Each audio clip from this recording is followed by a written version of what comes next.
नमस्कार मेरे प्यारे श्रोताओं, आज मैं आपके लिए एक अनोखी कहानी लेकर आई हूँ। ये कहानी है एक शिकारी की, एक वादे की, एक धोखे की और एक ऐसे भयानक खंडहर की जिसका राज कोई नहीं जानता। कहानी में आपको दोस्ती, मजबूरी, लालच और आखिर में किस्मत का एक ऐसा खेल देखने को मिलेगा जो आपके होश उड़ा देगा। तो कहानी को पूरा सुनिएगा और अगर आप हमारे चैनल ममता हिंदी कहानियां पर पहली बार आए हैं तो जल्दी से सब्सक्राइब का बटन दबाकर इस परिवार का हिस्सा बन जाइए। और हाँ, कमेंट में जरूर बताना कि आपको कहानी में सबसे अच्छा क्या लगा। तो चलिए अब कहानी शुरू करते हैं। ये बहुत पुराने समय की बात है। सुंदरवन नाम का एक बड़ा ही भयानक जंगल हुआ करता था जो दूर दूर तक मशहूर था। उसी जंगल के पास एक शिकारी रहता था जिसका नाम था मंगलू। उसके साथ उसकी पत्नी भी रहती थी। मंगलू तो अभी नौजवान था जबकि उसकी पत्नी की उम्र ढल चुकी थी, वो अधेड़ थी। अब मंगलू की इस अधेड़ पत्नी के पीछे भी एक कहानी थी। उस जंगल से कोई 5 मील की दूरी पर किशनपुर नाम का एक गांव था जहां भोला नाम का एक किसान रहता था। वो अपनी पत्नी के साथ रहता था। वो अक्सर अपनी बकरियां चराने के लिए जंगल की तरफ ले जाया करता था। तो रास्ते में जंगल के पास ही उसकी जान पहचान मंगलू शिकारी से हो गई। मंगलू उस जंगल के पास वाले घर में अकेला ही रहता था। मंगलू बहुत बड़ा शिकारी था। कहते थे कि उसके सामने से शिकार का बचकर निकल जाना नामुमकिन था। तो किसान भोला ने उससे दोस्ती कर ली थी। वो अपनी खेती बाड़ी का काम निपटाने के बाद अपनी पत्नी के साथ जंगल में बकरियां चराता था। वो अपने शिकारी दोस्त के भरोसे जंगल में बिना डरे काफी अंदर तक जाकर बकरियां चराता था। तो उसके दोस्त मंगलू ने भी कह रखा था कि तुम बिल्कुल मत डरना, मैं हूं ना। भोला अब बड़ी रिठाई के साथ जंगल के और अंदर तक जाने लगा था। एक दिन भोला अपनी पत्नी के साथ बकरियां लेकर जंगल गया हुआ था। उधर कई दिनों से शिकारी कुत्तों की नजर भोला की बकरियों पर लगी हुई थी। वो मौका देखते ही झुंड बनाकर, कोई 101 शिकारी कुत्ते थे, बकरियों पर टूट पड़े। अब मंगलू शिकारी तो भोला के साथ था नहीं, वो बेचारा अकेला था। तो उसने अपनी पत्नी से कहा, तुम जल्दी से दौड़कर मंगलू को बुला लाओ, तब तक मैं इन शिकारी कुत्तों से बकरियों को बचाने की कोशिश करता हूं। उसकी पत्नी भागी भागी मंगलू के पास गई तो मंगलू जल्दी से उस औरत के साथ जंगल में गया। लेकिन तब तक बहुत देर हो चुकी थी। शिकारी कुत्तों ने सारी बकरियों को मार डाला था। कुत्तों ने भोला को भी बहुत बुरी तरह से काट लिया था। वो जमीन पर गिरकर तड़प रहा था। मंगलू ने गुस्से में आकर कई शिकारी कुत्तों को मार डाला तो कुछ वहां से भागने में कामयाब रहे। मंगलू जल्दी से अपने दोस्त के पास आया, लेकिन अब उसका बच पाना बहुत मुश्किल था। भोला को मरते वक्त भी अपनी पत्नी की चिंता खाई जा रही थी। तो उसने मंगलू से कहा, भाई, मैं तो अब मर जाऊंगा, लेकिन तुम मेरी पत्नी का ख्याल रखना, मेरी पत्नी से ब्याह कर लेना। वो बस इतनी ही बात कह पाया और मर गया। मंगलू बड़ी मुश्किल में पड़ गया। उसकी अपनी उम्र तो अभी बस 20 साल की ही थी, लेकिन उस औरत की उम्र लगभग 40 साल के आसपास थी। अब अपने दोस्त को दिए वचन की खातिर उसे उस अधेड़ औरत से शादी करनी पड़ी। वो औरत भी मंगलू के साथ रहने लगी। वो थोड़ी पूजा पाठ करने वाली औरत थी। तो वो मंगलू को सलाह देने लगी, देखो, मैंने अपने पहले पति को भी सलाह दी थी कि बकरियां मत पालो। तुम किसान हो तो गाय रखो, भैंस रखो, बकरी पालना और फिर खुद अपने हाथों से उसे कसाई को बेच देना। ये तो जीव की हत्या करने के बराबर हो जाता है। जिस जीव को तुम खुद पालते पोसते हो और बाद में फिर उसकी गर्दन पर छुरी फेर दो या कसाई से कटवा दो, यह एक बहुत बड़ा पाप है। आप यह बुरा काम छोड़ दो, नहीं तो इन बेजुबान जीवों की आह एक दिन आपको ले डूबेगी। इन्हीं जीवों की आह ने ही मेरे पहले पति को बिना समय के ही मौत का निवाला बना दिया। अब आप मेरे पति हो, मैं कभी आपका बुरा होते हुए नहीं देख सकती। मैं आपसे उम्र में बड़ी हूँ, मुझे दुनिया के तजुर्बे हैं। मैंने इंसानों को अपने कर्मों का फल भोगते हुए देखा है, इसलिए आज से ही शिकार का काम बंद कर दो। मंगलू बोला, भाग्यवान, आप कह तो ठीक रही हो, लेकिन मैं एक ही दिन में अपना धंधा नहीं बदल सकता। मैंने जब से होश संभाला है बस एक ही काम सीखा है, शिकार करना। अब अगर इसे एकदम से छोड़ दिया तो भूखे मरने की नौबत आ जाएगी। वैसे भी मैं किसी गांव में नहीं रहता, यह जंगल के पास मेरा अकेला घर है। अब मैं कौन सा दूसरा धंधा करूं? जंगल के शिकार को तो कसाई खुद आकर खरीद ले जाते हैं, हमें कहीं जाना भी नहीं पड़ता। लेकिन जैसे ही कोई दूसरा धंधा करूंगा मुझे गांव और हाट बाजार के चक्कर लगाने पड़ेंगे। उसकी पत्नी बोली, किसी भी नए धंधे को करने के लिए आप अकेले नहीं हो, मैं भी तो आपके साथ हूं। मैं भी आपके साथ चलूंगी। हम जंगल से लकड़ी और फल भी तो लाकर उसे बेच सकते हैं। इस जंगल में ऐसे ऐसे पेड़ हैं जिनके फल या फूल भी सोने की तरह बेशकीमती हैं। हम उन फलों को इकट्ठा करके शहर की दुकानों में बेचेंगे तो हम फिर गरीब नहीं रहेंगे। पत्नी के बहुत समझाने पर मंगलू का मन बदल गया। उसने सोच लिया कि अपनी पत्नी की खातिर वो अब शिकार नहीं करेगा। उसने सोचा, अरे हम दो ही तो लोग हैं। इस औरत को पहले पति से भी कोई बच्चा नहीं हुआ, जबकि उसके साथ 20 साल रही है। अब 1 साल से मेरे साथ रह रही है। मुझे नहीं लगता कि इसकी गोद कभी भरेगी, लेकिन जो भी हो, औरत बहुत अच्छी है। मंगलू ने अपनी पत्नी की बात मानकर शिकार का इरादा बदल लिया। वो अपनी पत्नी के साथ जंगल में गया। मंगलू को उन कीमती पेड़ों के बारे में नहीं पता था, तो उसने पत्नी को साथ ले लिया कि तुम चलकर बताओ कि वो पेड़ कहाँ मिलेगा जिसके फल फूल महंगे बिकते हैं। पत्नी साथ होली और दोनों जंगल में चले गए। चलते चलते जंगल में मंगलू की नजर एक खंडहर पर पड़ी जो जंगल के ठीक बीच में खड़ा था। उसका आधा हिस्सा गिर चुका था। हालांकि मंगलू इस जंगल में सैकड़ों बार आया था, लेकिन उस खंडहर पर उसकी नजर कभी नहीं गई थी। वो जब पहली बार उस खंडहर को देखा तो पत्नी से बोला, भाग्यवान, आप कहो तो हम इस खंडहर के अंदर चलकर देख लेते हैं। पत्नी बोली, नहीं, आप उस खंडहर की तरफ कभी मत जाना। ये एक मनहूस खंडहर है, इसने न जाने कितनों की जिंदगियां छीन ली है। मंगलू बोला, क्या तुम इस खंडहर के बारे में पहले से जानती हो? पत्नी बोली, हाँ, मैं आपसे पहले ही कह चुकी हूँ कि मैंने जमाने के बहुत रंग देखे हैं। मैंने इंसान को लालच करते देखा है तो अपनों को रंग बदलते हुए भी देखा है। मंगलू बोला, मुझे तुम इस खंडहर के बारे में बताओ, मुझे जानने की बहुत इच्छा हो रही है। जा ची। पत्नी बोली, इसे राज ही रहने दो, जानकर क्या करोगे? छोड़ो, चलो हम चलते हैं उस पेड़ के पास। मंगलू बोला, पति से कोई राज नहीं छिपाना चाहिए। पत्नी बोली, मेरी कसम खाओ कि राज जानने के बाद भी उस खंडहर की तरफ कभी नहीं जाओगे। मंगलू बोला, अब मैं कितने वचनों से बंधा हूं। अपने दोस्त के वचन की खातिर तुमसे ब्याह किया और जब जिंदगी भर साथ निभाने का, तुम्हारा कहा मानने का वचन दे दिया हूं, तो फिर अब एक खंडहर देखने के लिए कैसे अपना वचन तोड़ दूंगा? पत्नी बोली, आप बिना मतलब मुझ पर नाराज हो गए। मैं कोई आपसे अलग नहीं हूं, आप ही तो मेरे सहारा हो, तो मैं अपना सहारा कैसे खो सकती हूँ? इसके लिए तो मैं हर तरह से आपको बांध कर रखूंगी, अपनी बातों से भी और जरूरत पड़ी तो कसम से भी। मंगलू बोला, भाग्यवान, मुझे उस खंडहर में कोई घर नहीं बनाना, बस उसके भले बुरे के बारे में जानना है।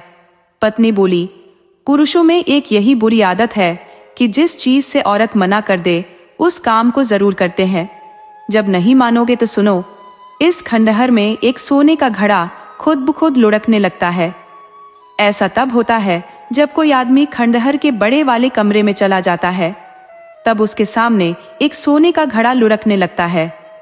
यह देखते ही आदमी लालच में आ जाता है। कौन ऐसा आदमी होगा जो सामने पड़ा खजाना छोड़ देगा?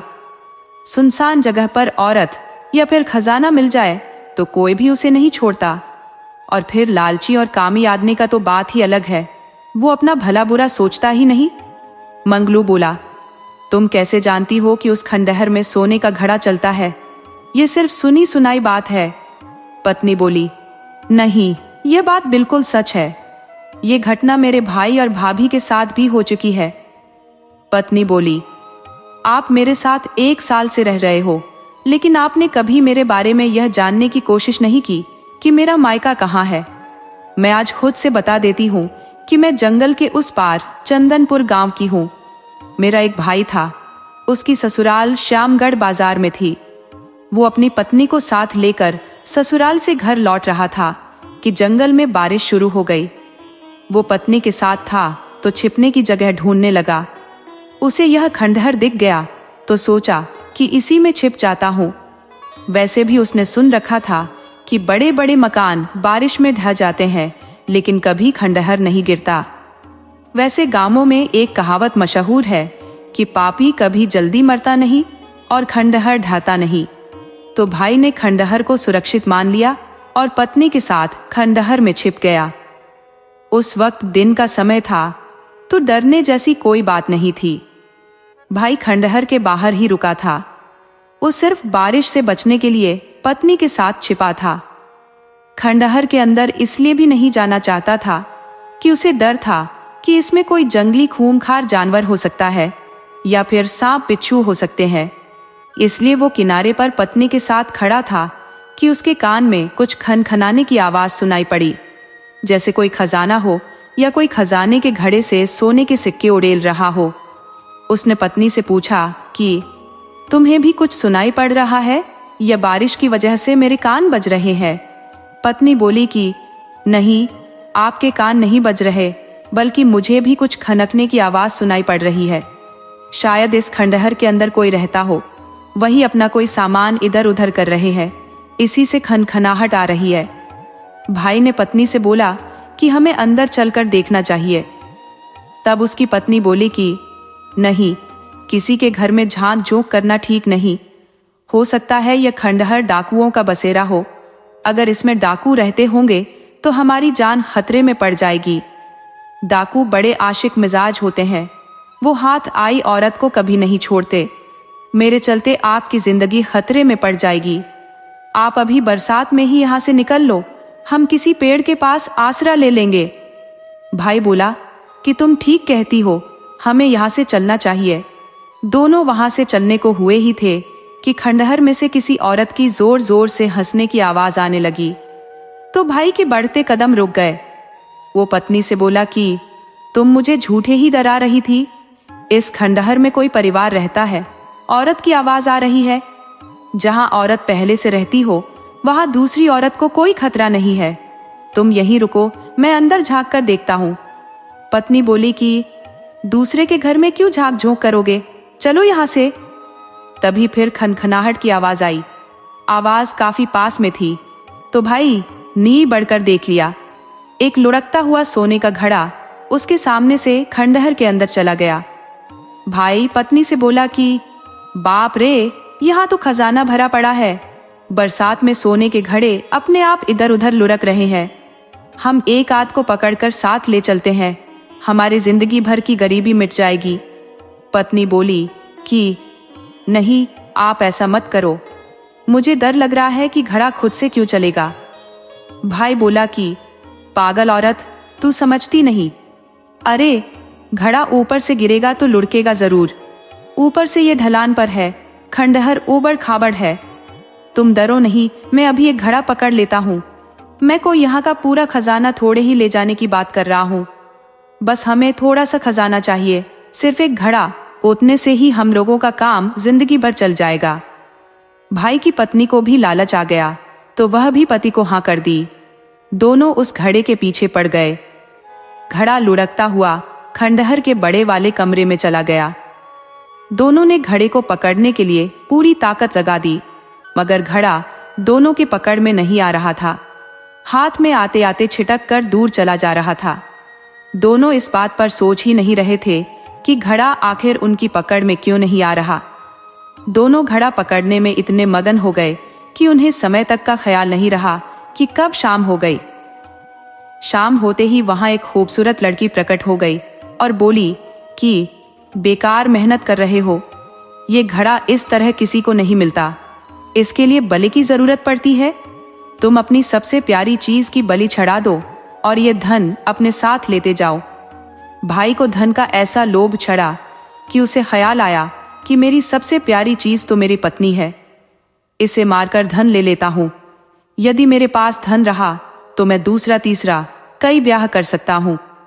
वो पत्नी को कातिल नजरों से देखने लगा तो पत्नी समझ गई कि पति की नीयत बदल गई है।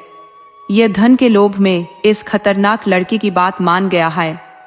वह पति से बोली कि आप मुझे इस तरह घूर कर क्यों देख रहे हो? आप इस लड़के की बात पर मत जाओ, आप यहाँ से चलो, मुझे बहुत डर लग रहा है। भाई बोला कि तुम मेरी सबसे प्यारी चीज हो, इसलिए डर रही हो, तुम्हें इस धन के लिए मरना पड़ेगा। वह पत्नी की तरफ बढ़ा तो पत्नी वहां से भाग चली और तेजी के साथ खंडहर से बाहर निकल गई। वह खंडहर में भाई के पकड़ में नहीं आ सकी। उधर उस लड़की ने भाई को पकड़ लिया। वह कोई लड़की नहीं, एक भयानक राक्षसी थी। वो बोली कि यहां से बलि दिए बिना कोई पुरुष वापस नहीं जाता। तुम्हारा नसीब खराब था कि अपनी पत्नी की बलि नहीं दे पाए। वह भाई का पूरा खून पी गई। भाई बेजान होकर जमीन पर गिर पड़ा। उसकी पत्नी रात में ही भागकर घर आ गई तथा सारी कहानी बताई। सुबह में घर के लोग और गांव वाले खंडहर के पास गए तो भाई को वहां मरा हुआ पाया। वो मायावी लड़की उसे खंडहर से बाहर फेंक चुकी थी। मंगलू की पत्नी उससे बोली, अब आप जान गए इस खंडहर के बारे में? हमारे गांव का बच्चा बच्चा इस खंडहर के बारे में जानता है। अब आप यहां से चलो और फिर कभी इस खंडहर की तरफ मत जाना। अपनी उम्र दराज पत्नी की बात मानकर वो आगे सूखे फल के लिए चला गया। उसे वह पेड़ मिल गया जिसमें वो कीमती फल लगे थे।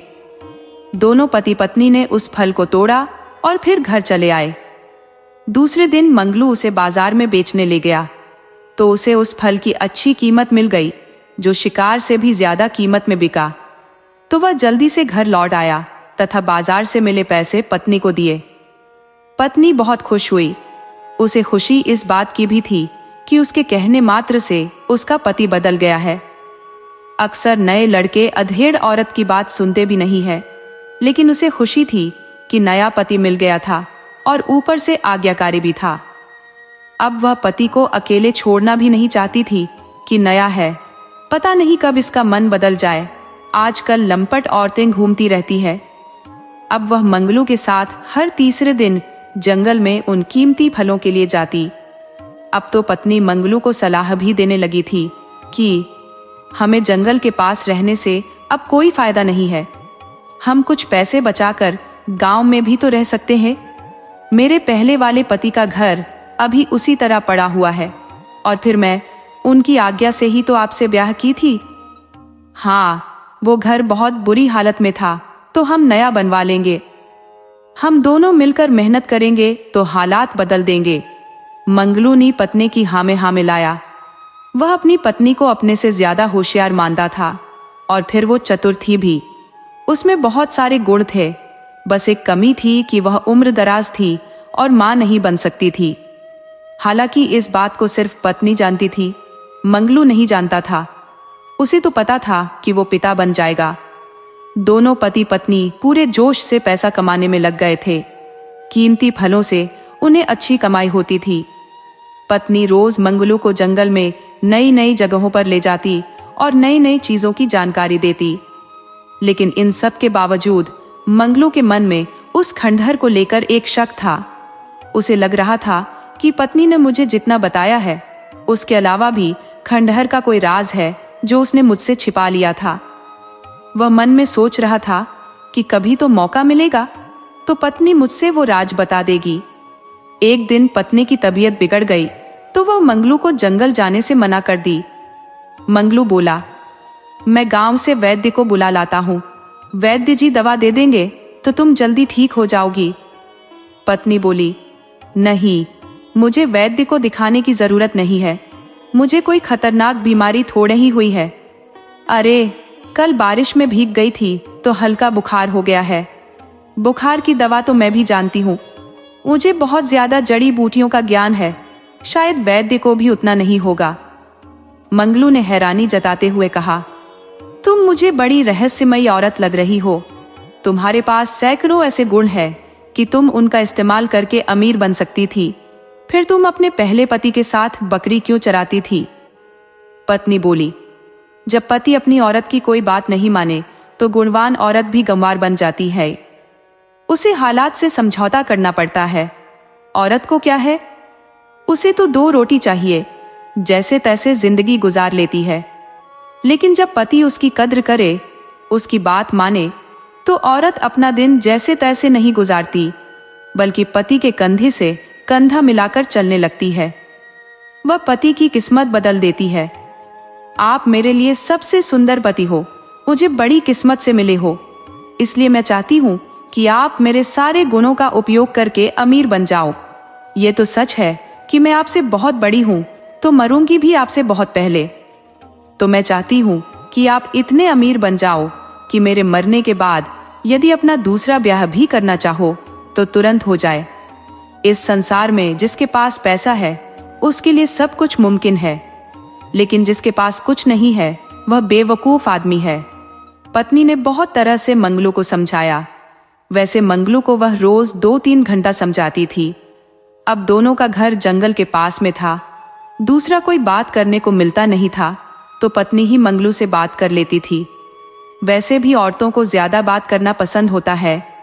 तो संयोग से जब एक दिन पत्नी बीमार पड़ गई और उसके समझाने से मंगलू जंगल में नहीं गया, वो पत्नी के लिए उसके बताए अनुसार जंगल से कुछ जड़ी बूटी ला दिया। लेकिन पत्नी की तबीयत ठीक नहीं हुई। पत्नी बोली, आप चिंता मत करो, मुझे बुखार है, उसे उतरने में 3 से 4 दिन लगेगा। क्या है कि मैं कभी बीमार पड़ती नहीं, और जब बीमार पड़ती हूँ तो हफ्तों ठीक होने में लग जाते हैं। आप बस मेरे ठीक होने का इंतजार करो, अकेले जंगल में मत जाना। तब मंगलू बोला, भाग्यवान, तुम मुझे छोटा बच्चा समझती हो। अरे, मैं कल तक एक शिकारी था। मुझे जंगल में देखकर पक्षी चहकने लगते हैं, जंगल के खतरनाक जानवर भी दुम दबाकर भाग लेते हैं, और तुम कहती हो कि जंगल में मत जाओ। अरे, जंगल में मुझे कहीं जाने से कोई डर नहीं है। तुम आराम करो, मैं 2-3 घंटे में ही जंगल से वापस आ जाता हूँ। अब रोज रोज तुम्हारा मेरे साथ जंगल में जाना मुझे अच्छा नहीं लगता। औरत को घर में भी तो कभी रहना चाहिए। पत्नी बोली, मैं आपकी बहादुरी पर शक नहीं कर रही। आप बहादुर हो, कहीं भी जंगल में जा सकते हो, बस उस खंडहर में मत जाना। मैं इसीलिए आपके साथ जाती हूँ कि आप कोई गलती मत कर बैठो। आप जाओ, लेकिन खंडहर में मत जाना। मंगलू बोला, आपने जब एक बार मना कर दिया है तो मुझ पर भरोसा करो, मैं तुमको दी वचन को नहीं तोड़ सकता। मंगलू पत्नी से इजाजत लेकर जंगल में चला गया और उसे वो कीमती फल भी मिल गए। संयोग से जब वो वापस लौट रहा था और खंडहर के पास था कि तभी जोरदार बारिश होने लगी। मंगलू ने सोचा कि खंडहर के बाहरी किनारे पर छिप जाता हूं, कि तभी उसे ख्याल आया कि पत्नी ने कसम दी है, मुझे उधर देखने से भी मना किया है। तो वह आगे भीगते हुए चल पड़ा। जब आगे बढ़ा तो हैरान हो गया कि जंगल में कहीं भी बारिश नहीं हो रही, सिर्फ उस खंडहर के आसपास ही बारिश क्यों हो रही है। ये तो बड़ी अजीब बात है। उसे और भी हैरानी हुई कि जब वह बारिश में भीगता हुआ यहाँ तक आया है तो उसके कपड़े गीले क्यों नहीं है। उसके समझ में आया कि खंडहर सिर्फ रहस्यों से भरा नहीं है, बल्कि मायावी भी है। उसमें जरूर कोई राक्षस या राक्षसी रहती है जो अपना शिकार फंसाने के लिए तरह तरह के हथकंडे अपनाती है। आज मुझे फंसाने का इरादा था उसका। वह जल्दी से घर आ गया और इस बात को पत्नी से नहीं बताया कि घबरा जाएगी और मुझे जंगल में अब जाने ही नहीं देगी। दूसरा दिन वो बाजार गया, अपना फल बेचने के बाद वापस चल दिया। हालांकि बाजार नजदीक में नहीं था और वहां जाने का कोई दूसरा साधन नहीं था। अब 8 कोस की पैदल यात्रा आने जाने और फल बेचने में ही शाम हो जाती थी। उसे इतनी फुर्सत नहीं मिल पाती कि बाजार से कोई और सामान इत्मीनान से खरीद सके। लेकिन आज उसे अपने लिए तथा पत्नी के लिए कपड़े खरीदने थे, तो लौटने में देर हो गई। आधे रास्ते में ही रात हो गई। वो जल्दी जल्दी घर लौट रहा था। उसे पत्नी की चिंता खाई जा रही थी। तो घर में भी उसकी पत्नी काफी परेशान थी कि रोज तो शाम ढलने से पहले लौट आता था, लेकिन आज क्या हो गया। हालांकि उसे कोई खतरा नजर नहीं आ रहा था, लेकिन देर होने का कारण नहीं समझ पा रही थी। उधर मंगलू तेज कदमों से चल रहा था कि उसने देखा कि एक औरत उसके आगे आगे चल रही थी। उसके गोद में एक बच्चा था। औरत रोती हुई चल रही थी। रास्ता सुनसान था। वह जिस रास्ते से चल रही थी वह सीधे या तो मंगलू के घर की तरफ जाता था या फिर जंगल में। किशनपुर गांव का रास्ता पहले ही छूट गया था। मंगलू को लगा कि औरत अपने पति से लड़ झगड़ कर मायके के लिए निकल गई है, लेकिन रास्ता भटक गई है। ये तो सीधे जंगल की तरफ बढ़ रही है। मंगलू आगे बढ़कर बोला, बहन जी, आप जंगल की तरफ कहाँ जा रही हो? शायद तुम रास्ता भटक गई हो। औरत बोली, रास्ता भटकी नहीं हूं, जानबूझकर जंगल में जा रही हूं। मुझे अब जीना नहीं है। मंगलू बोला, ऐसा क्या हो गया है कि तुम जीना नहीं चाहती? अरे, पति और पत्नी में लड़ाई झगड़े होते रहते हैं। ये घर घर की कहानी है। तुम्हें पति से लड़ने के बजाय चुप हो जाना चाहिए। सारे फसाद की जड़ यह जुबान है। इसे बंद रखने वाली औरत देवी बन जाती है और हर वक्त चीखने चिल्लाने वाली पति के लिए सिर दर्द बन जाती है। उस औरत ने अपनी लंबी दुख भरी कहानी सुनाई। उसने बताया, तुम जो समझ रहे हो वैसी कोई बात नहीं है। मैं एक विधवा हूं। मेरा पति शादी के 1 साल बाद ही मर गया था। असल में वो एक चोर था। मुझे इस बात की खबर नहीं थी। वो रोज रात को घर से निकल जाता था और सुबह होने पर वापस आता था। कोई न कोई सामान लेकर आता था। मेरे घर में जेठ जेठानी और देवर देवरानी रहते थे। मैंने पति से पूछा कि आप रात में कहाँ चले जाते हो? तो पति ने कहा कि मैं एक सेठ के यहाँ रात में पहरा देता हूँ। मुझे पति की बातों पर विश्वास नहीं हुआ तो मैंने जेठानी से पूछा। जेठानी ने बताया कि वह सुरंग खोदते हैं। ये बात भी मुझे ठीक नहीं लगी। मैंने देवर से पूछा तो उसने बताया कि भैया राजा के जासूस हैं। तीनों की बातों से मुझे समझ में आ गया था कि तीनों झूठ बोल रहे हैं। 1 साल गुजर गया। मुझे पूरा यकीन हो गया था कि मेरा पति चोर है और एक दिन मेरा यकीन सच में बदल गया। सुबह में मेरा पति घर वापस नहीं आया। कुछ देर में जेठ घबराया हुआ लौटा और अपनी पत्नी से बोला कि जल्दी भागने की तैयारी करो, भाई चोरी करते पकड़ा गया है। राजा के सैनिक हमें भी नहीं छोड़ेंगे। जेठानी मुझे ताना देते हुए बोली, कैसी कुलच्छनी है, आते ही पति को चोरी करना सिखा दी। मैं हक्का बक्का हो उसका मुंह देख रही थी कि देवर आ गया और बोला कि कहीं भागने की जरूरत नहीं है। भाई को गांव वालों ने पीट पीट कर मार डाला है। मैं दहाड़ मारकर बोली कि तुम लोगों ने मेरे साथ धोखा किया है। मेरा ब्याह चोर से करा दिया। मैं अब राजा के पास जाऊंगी। जेठानी और देवर देवरानी मेरे पैर पकड़ लिए और देवर के साथ पत्नी बनकर रहने को कहा। मेरा मन भी पिघल गया। देवर ने मुझे पत्नी की तरह खूब प्यार दिया, मगर जेठ को जलन होने लगी। उसने देवरानी को भड़काया और उसने कहा कि अब तुम 6 महीने जेठ जी के साथ रहो और 6 महीने मेरे पति के साथ। मैं सारी मर्यादा भूल गई। मेरे घर यह बच्चा आ गया। मुझे खुद पता नहीं कि यह किसका बच्चा है। बच्चे के जन्म के बाद तो दोनों ने मुझे धक्के देकर घर से निकाल दिया। मैं मायके गई तो भाभियों ने घर में घुसने ही नहीं दिया, तो मैं वहां से वापस चली हूं और अब जंगल में जाकर अपनी जान दे दूंगी। मंगलू बोला, अरे ऐसा गजब मत करो। भला जान दे देने से क्या हासिल होने वाला है? हासिल तो तब होगा जब तुम अपना बदला ले सको, उन दुष्टों को सबक सिखा सको। इस बच्चे को पाल पोस कर बड़ा करो और इसके सहारे उन दुष्टों का सर्वनाश करो। बातें करते करते मंगलू का घर आ गया था। मंगलू बोला, देवी जी, मैं आपको सलाह दूंगा कि आप आज की रात मेरे घर में गुजारो। मेरे से डरो नहीं, मैं गलत आदमी नहीं हूं। औरत बोली, मुझे अब क्या किसी से डरना? जो एक बार कीचड़ में गिर गया है वो 1000 बार भी फिर कीचड़ में गिरे, उससे उसे क्या फर्क पड़ता है? मैं आपके घर रह लूंगी। मंगलू उस औरत को लेकर घर में आया तो उसकी पत्नी कब से उसका रास्ता देख रही थी।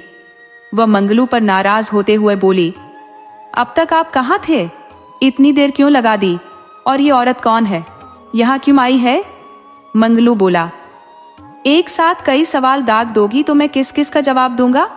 मुझे बाजार में कपड़े खरीदने थे तो देर हो गई। रास्ते में यह देवी जी मिल गई जो अपनी जान देने जा रही थी, तो मैंने इन्हें साथ लेते आया कि रात भर में विचार कर लो कि तुम्हें मरना चाहिए या फिर जीना चाहिए। पत्नी बोली, अच्छा किए। अब खाना तैयार है, खा पी कर आराम करो, काफी रात हो गई है।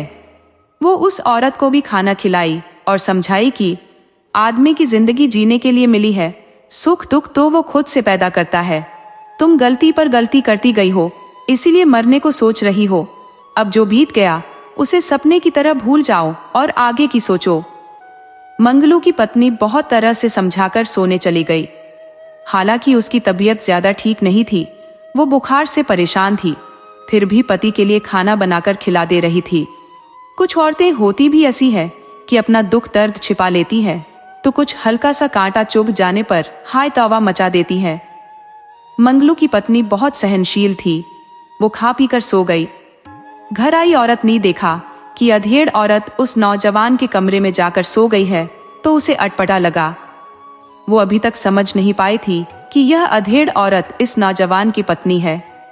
सुबह में वो औरत मंगलू की पत्नी से बोली, माँ जी, अब इजाजत दो मुझे जाने की। मंगलू की पत्नी बोली, तुम अभी जाने के लायक नहीं हो, तुम्हारे दिमाग से अभी मरने का भूत नहीं उतरा है, तुम 1-2 हफ्ते यहीं रहो। और हाँ, मैं तेरी माँ जी नहीं लगूंगी, तुम मुझे बहन कहकर ही बुलाया करो। मंगलू मेरा बेटा नहीं बल्कि पति है। वो औरत हैरान थी कि इस नौजवान ने इस बुढ़िया में कौन सा गुण देखा कि इसे पत्नी बना लिया। यह तो उसके लिए वारिस भी नहीं दे सकती। फिर सोची कि मुझे इसकी जिंदगी से क्या लेना देना। उधर अपने समय से मंगलू जंगल को जाने लगा तो घर आई औरत बोली, मुझे भी साथ जंगल में ले चलो, मैं भी आपके काम में हाथ बटा दिया करूंगी। मंगलू ने पत्नी की तरफ देखा तो उसने चुपचाप हाँ कर दी। औरत मंगलू को जंगल में अकेले पाकर बोली, आप नौजवान हो जबकि आपकी पत्नी अधेड़ है, फिर भी आप बहुत प्रेम से उसके साथ रह लेते हो। आप कितने महान व्यक्ति हो। मंगलू बोला, हर आदमी अपनी पत्नी के लिए वफादार होता है। तुम चिंता मत करो, मैं रात से ही तुम्हारे बारे में सोच रहा हूँ, किसी अच्छे पुरुष से बात कर तेरा ब्याह करा दूंगा। औरत बोली, अब इस पर बात मत करो, मुझे ब्याह करना ही नहीं है। आप अपने घर में रहने की जगह दे दो तो मैं जिंदगी भर आपके साथ काम करते हुए गुजार दूंगी। मंगलू बोला, इस विषय में मैं कुछ नहीं कह सकता, तुम मेरी पत्नी से ही बात कर लेना। मंगलू दूसरे रास्ते से आज जंगल गया था। उस रास्ते में एक औघड़ सन्यासी की कुटिया बन गई थी।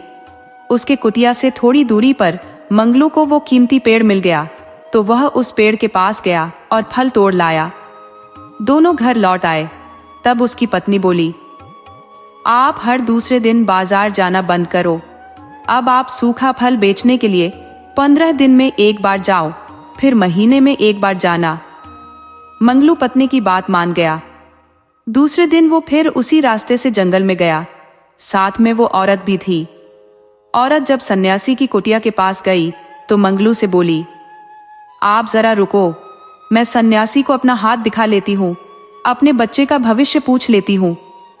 मंगलू जब सन्यासी के पास गया तो सन्यासी ने उससे कहा, आओ शिकारी, आओ, तुम एक बहुत बड़े शिकारी हो, लेकिन तुम्हारी महानता है कि तुम अब हिंसा करना छोड़ दिए हो, लेकिन तुम्हें अपनी ताकत को नहीं भूलना चाहिए।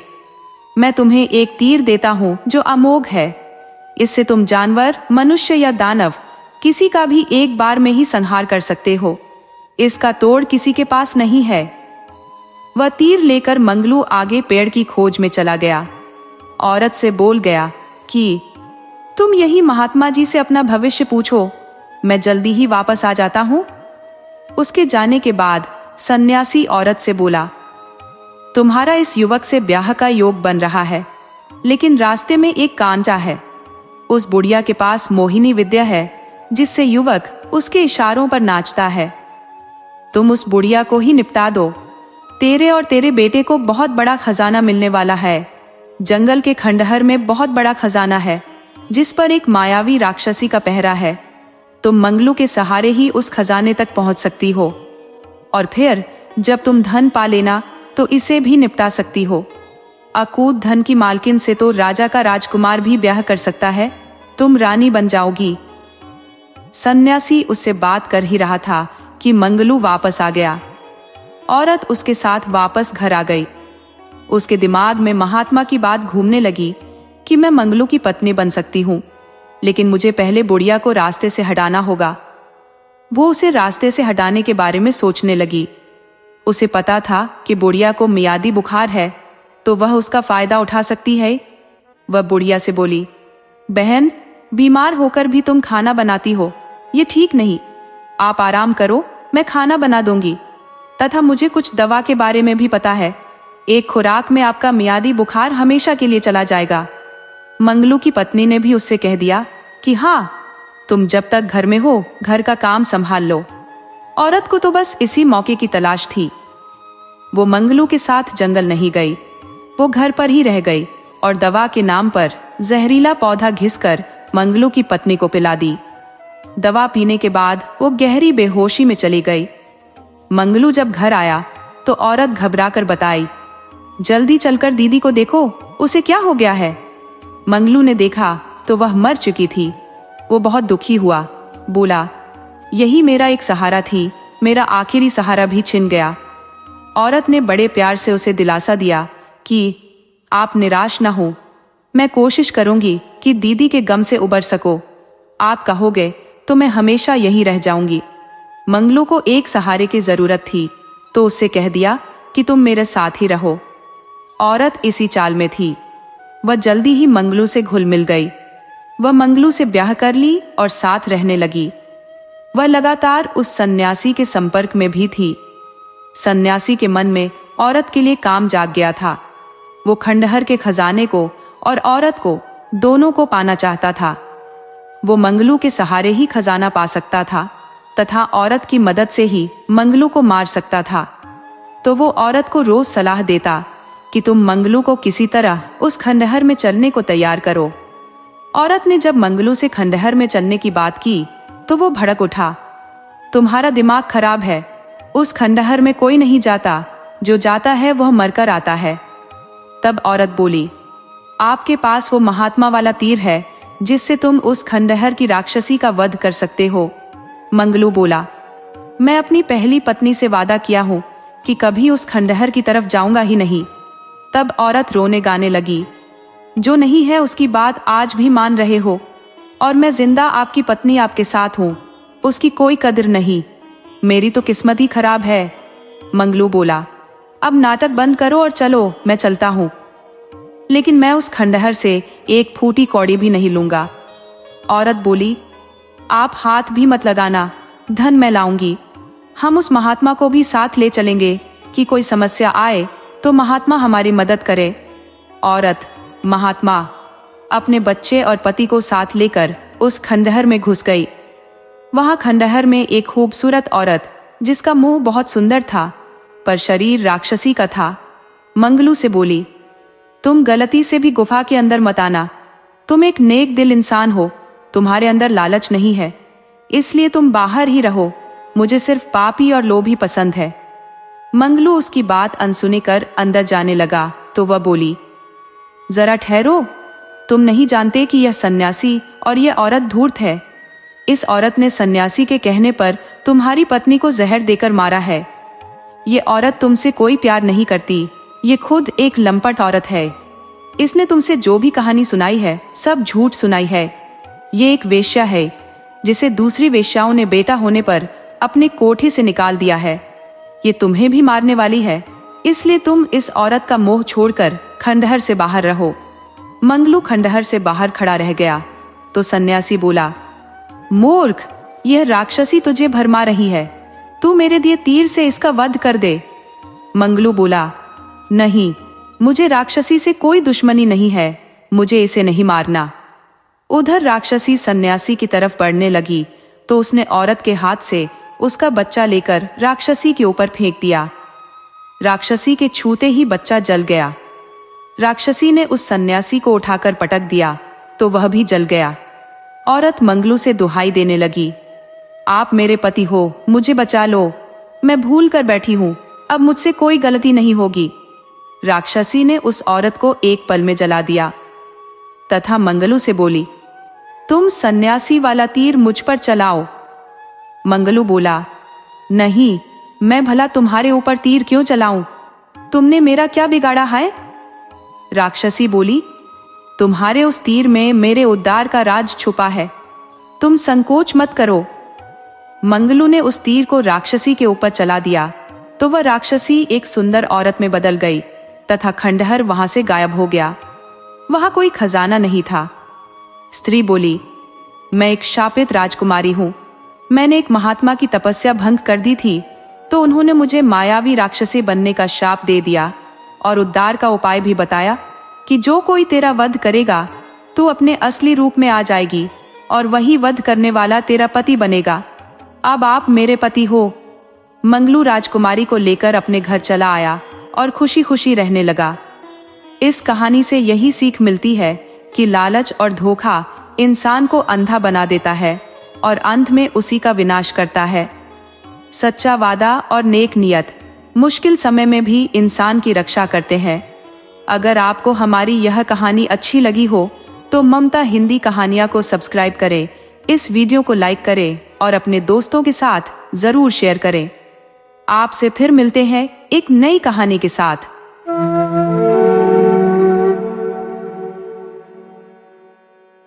बहुत पुराने समय की बात है, जब राजा महाराजाओं का जमाना था और धरती पर न्याय और धर्म का राज हुआ करता था। उस काल में महाप्रतापगढ़ नाम का एक विशाल और समृद्ध राज्य था, जिसकी शोभा दूर दूर तक फैली हुई थी। इस राज्य के राजा महावीर सिंह एक न्यायप्रिय और प्रजावत्सल शासक थे, जिनकी प्रजा उन्हें अपने प्राणों से भी अधिक प्रेम करती थी। लेकिन राजा महावीर सिंह की सबसे बड़ी संपत्ति थी उनकी इकलौती पुत्री राजकुमारी चंद्रलेखा। चंद्रलेखा केवल सुंदरता की देवी ही नहीं थी, बल्कि उसमें एक असाधारण तेजी और चतुराई भी थी। जब वह बोलती थी तो लगता था मानो कोई वीणा के तार छेड़े जा रहे हों। उसके नेत्र इतने तेज थे कि एक ही नजर में वह किसी भी व्यक्ति के दिल की बात जान लेती थी। राज्य की प्रजा उसे चंद्रमुखी कहकर पुकारती थी, क्योंकि उसका मुख चांद की भांति निर्मल और प्रकाशमान था। समय बीतता गया और चंद्रलेखा युवावस्था में पदार्पण कर गई। अब राजा महावीर सिंह की चिंता बढ़ने लगी कि उनकी बेटी का विवाह किससे करे। दूर दूर के राज्यों से राजकुमारों के विवाह प्रस्ताव आने लगे। कोई अपनी वीरता का बखान करता, कोई अपने धन दौलत का, लेकिन चंद्रलेखा किसी भी प्रस्ताव से संतुष्ट नहीं हो रही थी। एक दिन राजा ने अपनी बेटी को अपने पास बुलाया और कहा, बेटी, अब समय आ गया है कि तुम्हारे विवाह की बात सोची जाए। कई योग्य राजकुमारों के प्रस्ताव आए हैं, तुम किसे पसंद करोगी? चंद्रलेखा ने अपने पिता की आंखों में देखा और विनम्रता से कहा, पिताजी, मैं कोई साधारण वर नहीं चाहती। मुझे एक ऐसा जीवन साथी चाहिए जो केवल रूप रंग या धन दौलत में ही श्रेष्ठ ना हो, बल्कि चरित्र और गुणों में भी उत्तम हो। मैं चाहती हूं कि मेरा पति में सच्चे अर्थों में एक आदर्श पुरुष हो। राजा ने पूछा, तो फिर तुम्हारा क्या सुझाव है बेटी? चंद्रलेखा की आंखों में एक विशेष चमक आ गई। उसने कहा, पिताजी, मैंने एक योजना सोची है। हमारे महल में 7 दरवाजे हैं जो एक के बाद एक खुलते हैं। मैं चाहती हूं कि इन दरवाजों के पीछे ऐसी परीक्षाएं रखी जाएं जो एक व्यक्ति के सच्चे चरित्र को परखे। जो राजकुमार इन सभी परीक्षाओं में सफल हो जाएगा, वही मेरा पति बनने का अधिकारी होगा। राजा महावीर सिंह अपनी बेटी की बुद्धिमानी से प्रभावित हो गए। उन्होंने कहा, यह तो बहुत अच्छा विचार है बेटी, लेकिन यह परीक्षाएं कैसी होंगी? चंद्रलेखा मुस्कुराई और बोली, पिताजी, मैंने इसके बारे में गहराई से सोचा है। पहली परीक्षा लोभ की होगी, दूसरी करुणा की, तीसरी त्याग की, चौथी मित्रता की, 5वीं साहस की, 6ठी ज्ञान की और 7वीं सच्चे प्रेम की। जो व्यक्ति इन सभी गुणों को अपने भीतर रखता होगा, वही मेरा सही जीवन साथी हो सकता है। राजा ने अपनी बेटी के माथे पर स्नेह से हाथ रखा और कहा, तुम्हारा निर्णय बिल्कुल सही है बेटी, ऐसा ही होगा। इसके बाद पूरे राज्य में डंका पिटवाया गया। घोषणा हुई कि राजकुमारी चंद्रलेखा का स्वयंवर एक अनूठे तरीके से होगा। जो भी राजकुमार उनसे विवाह करना चाहता है, उसे 7 दरवाजों की परीक्षा पास करनी होगी। यह खबर हवा की गति से दूर दूर के राज्यों तक पहुंच गई। जब यह समाचार अन्य राज्यों में पहुंचा तो सभी जगह हलचल मच गई।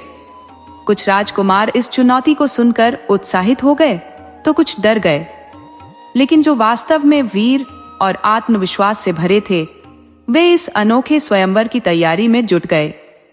सभी जानते थे कि चंद्रलेखा जैसी रूपवान और गुणवान राजकुमारी पाना आसान नहीं होगा, लेकिन जो सच्चा प्रेमी था वह इस चुनौती के लिए तैयार था। ईशान नाम का एक राजकुमार था जो अपने राज्य चंद्रगुप्तपुर का वारिस था। वह न केवल रूप और गुण में श्रेष्ठ था, बल्कि उसका हृदय भी अत्यंत पवित्र था। जब उसे चंद्रलेखा के स्वयंवर की खबर मिली तो वह तुरंत महाप्रतापगढ़ की यात्रा पर निकल पड़ा। रास्ते में वह मन में सोचता रहा कि आखिर ये 7 परीक्षाएं कैसी होंगी और क्या वह इन्हें पार कर सकेगा। महाप्रतापगढ़ पहुंचते पहुंचते कई दिन लग गए। जब ईशान राजधानी में पहुंचा तो देखा कि दूर दूर से आए हुए राजकुमार यहां डेरा डाले हुए हैं। सभी के चेहरों पर उत्सुकता और चिंता के मिले जुले भाव थे। कुछ राजकुमार अपने साथ बड़ी सेना लेकर आए थे, कुछ अपने गुरुओं को साथ लाए थे और कुछ ने अपने ज्योतिषियों से शुभ मुहूर्त निकलवाया था। स्वयंवर के दिन राजमहल में भारी भीड़ जुटी। राजा महावीर सिंह ने सभी राजकुमारों का स्वागत किया और नियम समझाए। उन्होंने कहा, वीर राजकुमारों, आप सभी का स्वागत है, लेकिन यहाँ केवल वही सफल होगा जिसके पास सच्चे गुण होंगे। परीक्षा एक एक करके होगी और जो असफल होगा उसे वापस जाना होगा। पहला दरवाजा खोला गया। यह दरवाजा बहुत ही भव्य और चमकदार था। जब राजकुमार एक एक करके इसके सामने गए तो वे हैरान रह गए। दरवाजे के ठीक सामने सोने, चांदी, हीरे जवाहरात और मोतियों के ढेर लगे हुए थे। इतना खजाना देखकर कई राजकुमारों की आंखें चमक उठी। धन की यह चमक इतनी आकर्षक थी कि देखने वाला मोहित हो जाए। तभी आकाश से एक दिव्य आवाज आई, हे राजकुमारों, यह पहली परीक्षा है। आप चाहें तो यहाँ रखा यह सारा खजाना अपने साथ ले जा सकते हैं और अपने राज्य वापस लौट सकते हैं, या फिर इसे छोड़कर दरवाजा खोलने की कोशिश कर सकते हैं। चुनाव आपका है। यह सुनकर कई राजकुमारों के मन में लालच जाग गया। वे सोचने लगे कि इतना सारा खजाना तो किसी भी राज्य की संपत्ति से कहीं अधिक है। अगर ये मिल जाए तो राजकुमारी चंद्रलेखा न सही, कोई और राजकुमारी से विवाह कर लिया जाएगा।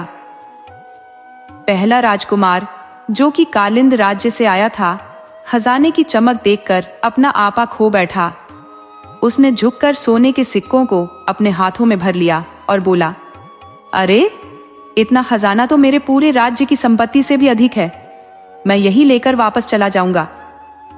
वह खजाना बटोरने में लग गया और महल से बाहर निकल गया। दूसरे राजकुमार की भी यही स्थिति हुई। तीसरे, चौथे, इस तरह से लगभग 10 राजकुमार लालच में फंसकर खजाना लेकर चले गए। जो राजकुमार बचे थे वे समझदार थे, लेकिन फिर भी उनमें से कुछ के मन में हिचकिचाहट थी। अब ईशान की बारी आई। उसने उस चमकदार खजाने को देखा। सच में वह इतना आकर्षक था कि किसी का भी मन ललचा जाए। लेकिन ईशान के मन में एक ही बात आई कि अगर वह वास्तव में चंद्रलेखा से प्रेम करता है और उससे विवाह करना चाहता है तो उसे इस परीक्षा में सफल होना ही होगा। धन तो कमाया जा सकता है, लेकिन सच्चा प्रेम और जीवन साथी बार बार नहीं मिलता। उसने मन में दृढ़ संकल्प किया और कहा, मैं यहाँ राजकुमारी चंद्रलेखा के स्वयंवर में भाग लेने आया हूँ, न कि धन कमाने। ये धन तो केवल परीक्षा है कि कितना लालची हूँ। उसने खजाने की ओर देखा तक नहीं और सीधे दरवाजे के पास गया। दरवाजे पर एक छोटा सा हैंडल था। ईशान ने बिना किसी हिचकिचाहट के उसे खोलने की कोशिश की। अचानक दरवाजा एक तेज सुनहरी रोशनी के साथ खुल गया। जैसे ही दरवाजा खुला, पीछे खड़े सभी लोगों में खुशी की लहर दौड़ गई। ईशान ने पहली परीक्षा पास कर ली थी। कुछ अन्य राजकुमारों ने भी ईशान का अनुसरण करते हुए लालच त्यागा और दरवाजा खोलने में सफल रहे। लेकिन अधिकांश राजकुमार लालच के जाल में फंसकर पहले ही परीक्षा में असफल हो गए। राजा महावीर सिंह मुस्कुराए और बोले, पहली परीक्षा पूरी हुई। जो राजकुमार लालच में फंस गए वे वापस अपने राज्य जा सकते हैं। बाकी राजकुमार दूसरी परीक्षा के लिए तैयार हो जाएं। दूसरा दरवाजा खुला तो अंदर का नजारा बिल्कुल अलग था। ये कमरा पहले वाले कमरे की तरह चमक दमक से भरा नहीं था। बल्कि यहाँ एक अजीब सी शांति थी। कमरे के बीच में एक छोटा सा पेड़ था और उसकी डाली पर एक घायल पक्षी बैठा हुआ था। वह पक्षी बहुत कमजोर लग रहा था और उसके एक पंख से खून की बूंदें टपक रही थी। जैसे ही राजकुमार अंदर दाखिल हुए, फिर से वही दिव्य आवाज गूंजी, हे राजकुमारों, ये दूसरी परीक्षा है। आप देख सकते हैं कि यहाँ एक घायल पक्षी है जिसे तत्काल सहायता की आवश्यकता है, लेकिन अगर आप इसकी सेवा में समय लगाएंगे तो आपको देरी हो जाएगी और हो सकता है आप अगली परीक्षा के लिए निर्धारित समय से चूक जाएं। अगर आप सीधे आगे बढ़ना चाहते हैं तो उधर वाला रास्ता है। चुनाव आपका है, समय बचाना है या दया दिखाना है। यह सुनकर कई राजकुमारों के मन में द्वंद्व शुरू हो गया। वे सोचने लगे कि अगर वे पक्षी की सेवा में समय लगाएंगे तो कहीं वे अगली परीक्षा से चूक न जाएं। आखिर स्वयंवर जीतना ज्यादा महत्वपूर्ण है या एक पक्षी की जान बचाना? पहले राजकुमार ने पक्षी की ओर देखा और बोला, अरे, यह तो सिर्फ एक पक्षी है, इसके लिए मैं अपना समय क्यों बर्बाद करूं? वह सीधा आगे के रास्ते पर चल दिया, लेकिन जैसे ही वह आगे बढ़ा, अचानक उसके सामने एक दीवार आ गई और वह वहीं अटक गया। दूसरे राजकुमार ने भी यही किया और उसकी भी यही स्थिति हुई। जो राजकुमार पक्षी की अनदेखी करके आगे बढ़ने की कोशिश कर रहे थे, वे सभी किसी न किसी तरह से अटक जा रहे थे या उन्हें आगे का रास्ता नहीं मिल रहा था। अब ईशान की बारी आई। उसने घायल पक्षी को देखा तो उसका हृदय करुणा से भर गया। वह सोचने लगा कि यह छोटा सा जीव कितना दुखी है और कितनी पीड़ा में है। उसने मन में सोचा कि अगर स्वयंवर जीतने के लिए उसे एक निर्दोष जीव की जान की अनदेखी करनी पड़े तो ऐसी जीत का क्या फायदा। ईशान तुरंत पक्षी के पास गया। उसने देखा कि पक्षी के पंख में एक कांटा चुभा हुआ है और उसी से खून निकल रहा है। उसने बड़ी सावधानी से कांटे को निकाला और अपने वस्त्र का एक टुकड़ा फाड़कर पक्षी के घाव पर बांध दिया। फिर उसने पास में रखे एक छोटे से पानी के बर्तन से पक्षी के लिए पानी की व्यवस्था की। पक्षी ने पानी पिया तो उसमें जान आ गई। वह खुशी से फड़फड़ाने लगा। ईशान ने प्यार से उसे सहलाया और कहा, छोटे मित्र, अब तुम ठीक हो जाओगे। हमेशा अपना ख्याल रखना। यह देखकर पक्षी इतना खुश हुआ कि वह ईशान के हाथ पर बैठ गया। अचानक वह पक्षी बोलने लगा, हे दयालु राजकुमार, आपने मुझ पर जो करुणा दिखाई है उसके लिए मैं आपका आभारी हूँ। वास्तव में मैं कोई साधारण पक्षी नहीं हूँ, बल्कि इस परीक्षा का संरक्षक हूँ। आपने सिद्ध कर दिया कि आपके हृदय में सच्ची करुणा है। इतना कहकर पक्षी ने अपने पंख फैलाए और एक सुनहरी रोशनी फैल गई। अगला दरवाजा अपने आप खुल गया। ईशान को एक अलौकिक शांति का अनुभव हुआ और वह आगे बढ़ गया। कुछ अन्य राजकुमारों ने भी ईशान का अनुसरण करते हुए पक्षी की सेवा की और वे भी सफल हुए। लेकिन जिन राजकुमारों ने केवल अपने स्वार्थ के बारे में सोचा था, वे इस परीक्षा में असफल हो गए। इस परीक्षा के बाद राजा महावीर सिंह ने घोषणा की, दूसरी परीक्षा पूरी हुई। जिन राजकुमारों ने करुणा दिखाई वे आगे बढ़ सकते हैं, बाकी अपने राज्य वापस जा सकते हैं। अब केवल 5 राजकुमार बचे थे, जिनमें ईशान भी शामिल था। सभी के चेहरों पर आत्मविश्वास था, लेकिन साथ ही यह चिंता भी थी कि आगे की परीक्षाएं और भी कठिन होंगी। तीसरा दरवाजा खुलते ही एक मनमोहक सुगंध चारों ओर फैल गई। अंदर का कमरा बहुत ही सुंदर था और यहाँ के दृश्य देखकर लगता था जैसे कोई स्वर्गीय जगह हो। कमरे के बीच में एक वृद्ध ऋषि ध्यान की मुद्रा में बैठे हुए थे। उनके सफेद बाल और दाढ़ी उनके तपस्वी जीवन की गवाही दे रहे थे, लेकिन उनके चेहरे पर भूख और थकान के स्पष्ट निशान दिखाई दे रहे थे। ऋषि के सामने एक सुनहरी थाली में अत्यंत स्वादिष्ट और पौष्टिक भोजन रखा हुआ था। उस भोजन की खुशबू इतनी मनमोहक थी कि देखने मात्र से ही मुंह में पानी आ जाए। साथ ही वहां एक तख्ती लगी हुई थी जिस पर लिखा था, यह दिव्य भोजन आगे की कठिन परीक्षाओं के लिए आवश्यक शक्ति प्रदान करता है। जो इसे खाएगा वह अगली परीक्षाओं में सफल होने की संभावना बढ़ा लेगा। जैसे ही राजकुमार अंदर आए, फिर से वही दिव्य आवाज गूंजी, हे राजकुमारों, यह तीसरी परीक्षा है। यहाँ रखा यह दिव्य भोजन आप में से किसी एक के लिए है। जो इसे खाएगा उसे आगे की परीक्षाओं में अतिरिक्त शक्ति मिलेगी। लेकिन यहाँ एक भूखा ऋषि भी बैठा है, अब निर्णय आपका है। यह सुनकर राजकुमारों में से एक ने कहा, यह तो बहुत आसान परीक्षा है। मुझे यह भोजन खाना चाहिए ताकि मैं आगे की परीक्षाओं में सफल हो सकूं। वह आगे बढ़कर भोजन की थाली उठाने लगा, लेकिन जैसे ही उसने थाली को छुआ, अचानक वह गायब हो गई। वह राजकुमार हैरान रह गया और फिर से कोशिश की, लेकिन वैसा ही हुआ। वह समझ गया कि उसका तरीका गलत है। दूसरे राजकुमार ने सोचा, हो सकता है यह परीक्षा इस बात की हो कि हम कितने चतुर हैं। उसने ऋषि से कहा, हे महाराज, मैं आपको यह भोजन देता हूं, लेकिन आप कृपया मुझे इसका आधा हिस्सा दे दीजिए ताकि मैं भी आगे की परीक्षा पास कर सकूं। लेकिन जैसे ही उसने यह कहा, भोजन की थाली फिर से गायब हो गई। अब ईशान की बारी आई। उसने वृद्ध ऋषि को ध्यान से देखा। ऋषि के चेहरे पर जो थकान और भूख के निशान थे, वे ईशान के दिल को छू गए।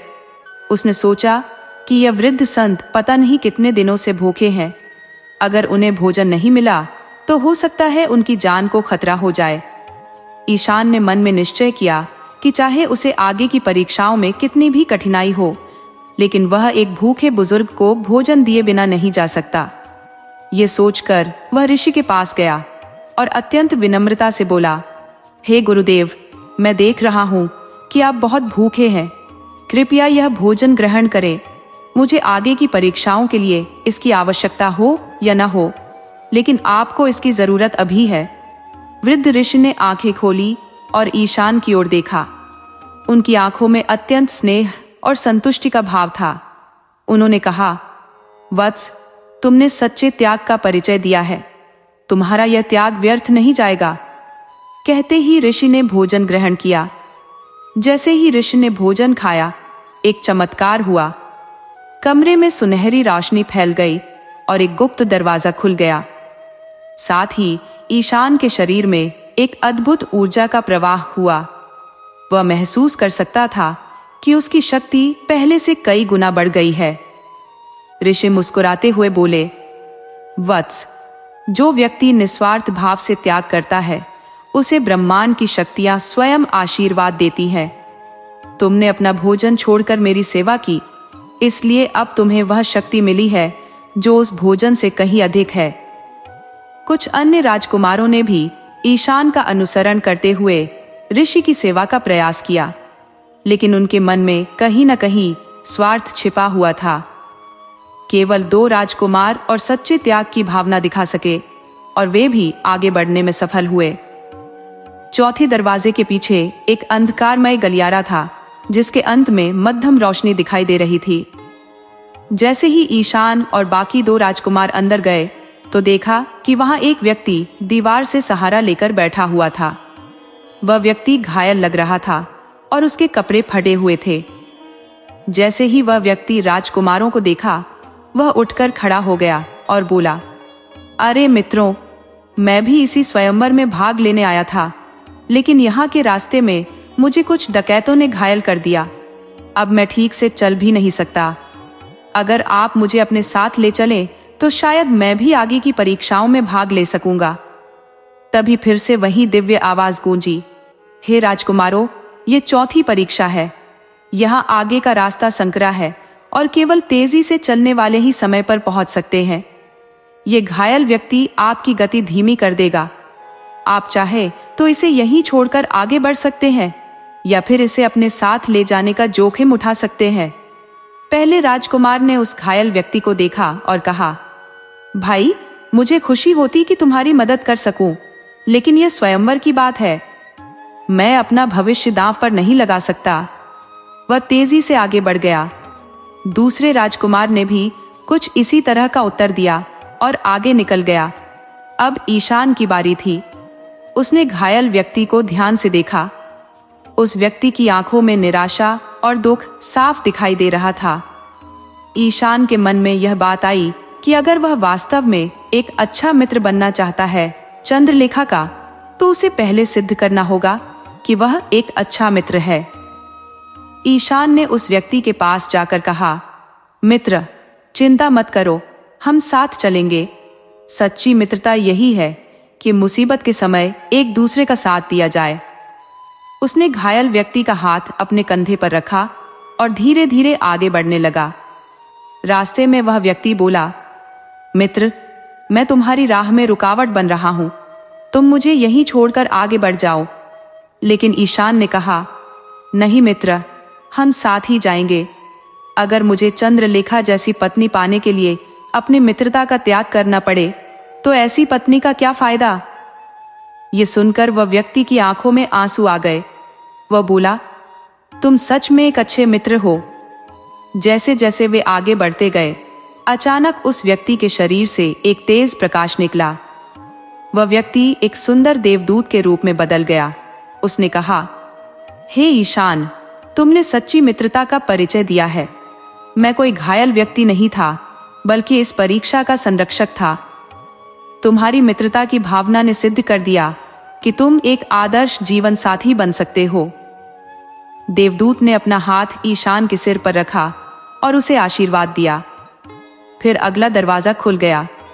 इस परीक्षा के बाद केवल ईशान ही आगे बढ़ सका। बाकी 2 राजकुमार मित्रता की परीक्षा में असफल हो गए थे। 5वां दरवाजा खुलते ही एक घना अंधकार छा गया। अंदर की आवाजें सुनकर लगता था जैसे कोई गुफा हो। हवा में एक अजीब सी बदबू थी और कहीं से फुफकार की आवाज आ रही थी। ईशान ने हिम्मत करके अंदर कदम रखा। दिव्य आवाज गूंजी, हे राजकुमार, यहाँ एक विशालकाय अजगर रहता है जो इस रास्ते का रक्षक है। तुम चाहो तो उसे मारकर आगे बढ़ सकते हो या फिर कोई और तरीका खोज सकते हो, लेकिन बिना उसकी अनुमति के यहाँ से कोई नहीं गुजर सकता। अचानक झाड़ियों से एक विशालकाय अजगर निकला। उसकी लंबाई इतनी थी कि पूरी गुफा में समा जाए। उसकी आंखें लाल थीं और वह जोर से फुफकार रहा था। सामान्य इंसान होता तो डर के मारे बेहोश हो जाता, लेकिन ईशान ने अपना साहस नहीं खोया। उसने ध्यान से अजगर को देखा और महसूस किया कि वह क्रोधित अवश्य है, लेकिन उसमें कोई दुष्टता नहीं है। ईशान ने अपनी तलवार नहीं निकाली, बल्कि हाथ जोड़कर अजगर से कहा, हे वन के राजा, मैं यहाँ आपसे युद्ध करने नहीं आया हूँ। मैं केवल प्रेम की खोज में यहाँ आया हूँ। कृपया मुझे आगे जाने की अनुमति दे। अजगर ने उसकी बात सुनी और थोड़ा शांत हुआ। ईशान ने आगे कहा, मैं जानता हूं कि आप यहाँ के रक्षक हैं, लेकिन रक्षा का मतलब हमेशा युद्ध नहीं होता। कभी कभी शांति से भी समस्या का समाधान हो जाता है।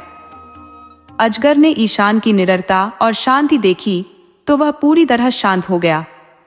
उसने अपना सिर झुकाया और रास्ता छोड़ दिया। एक पल बाद वह भी गायब हो गया और आगे का दरवाजा खुल गया।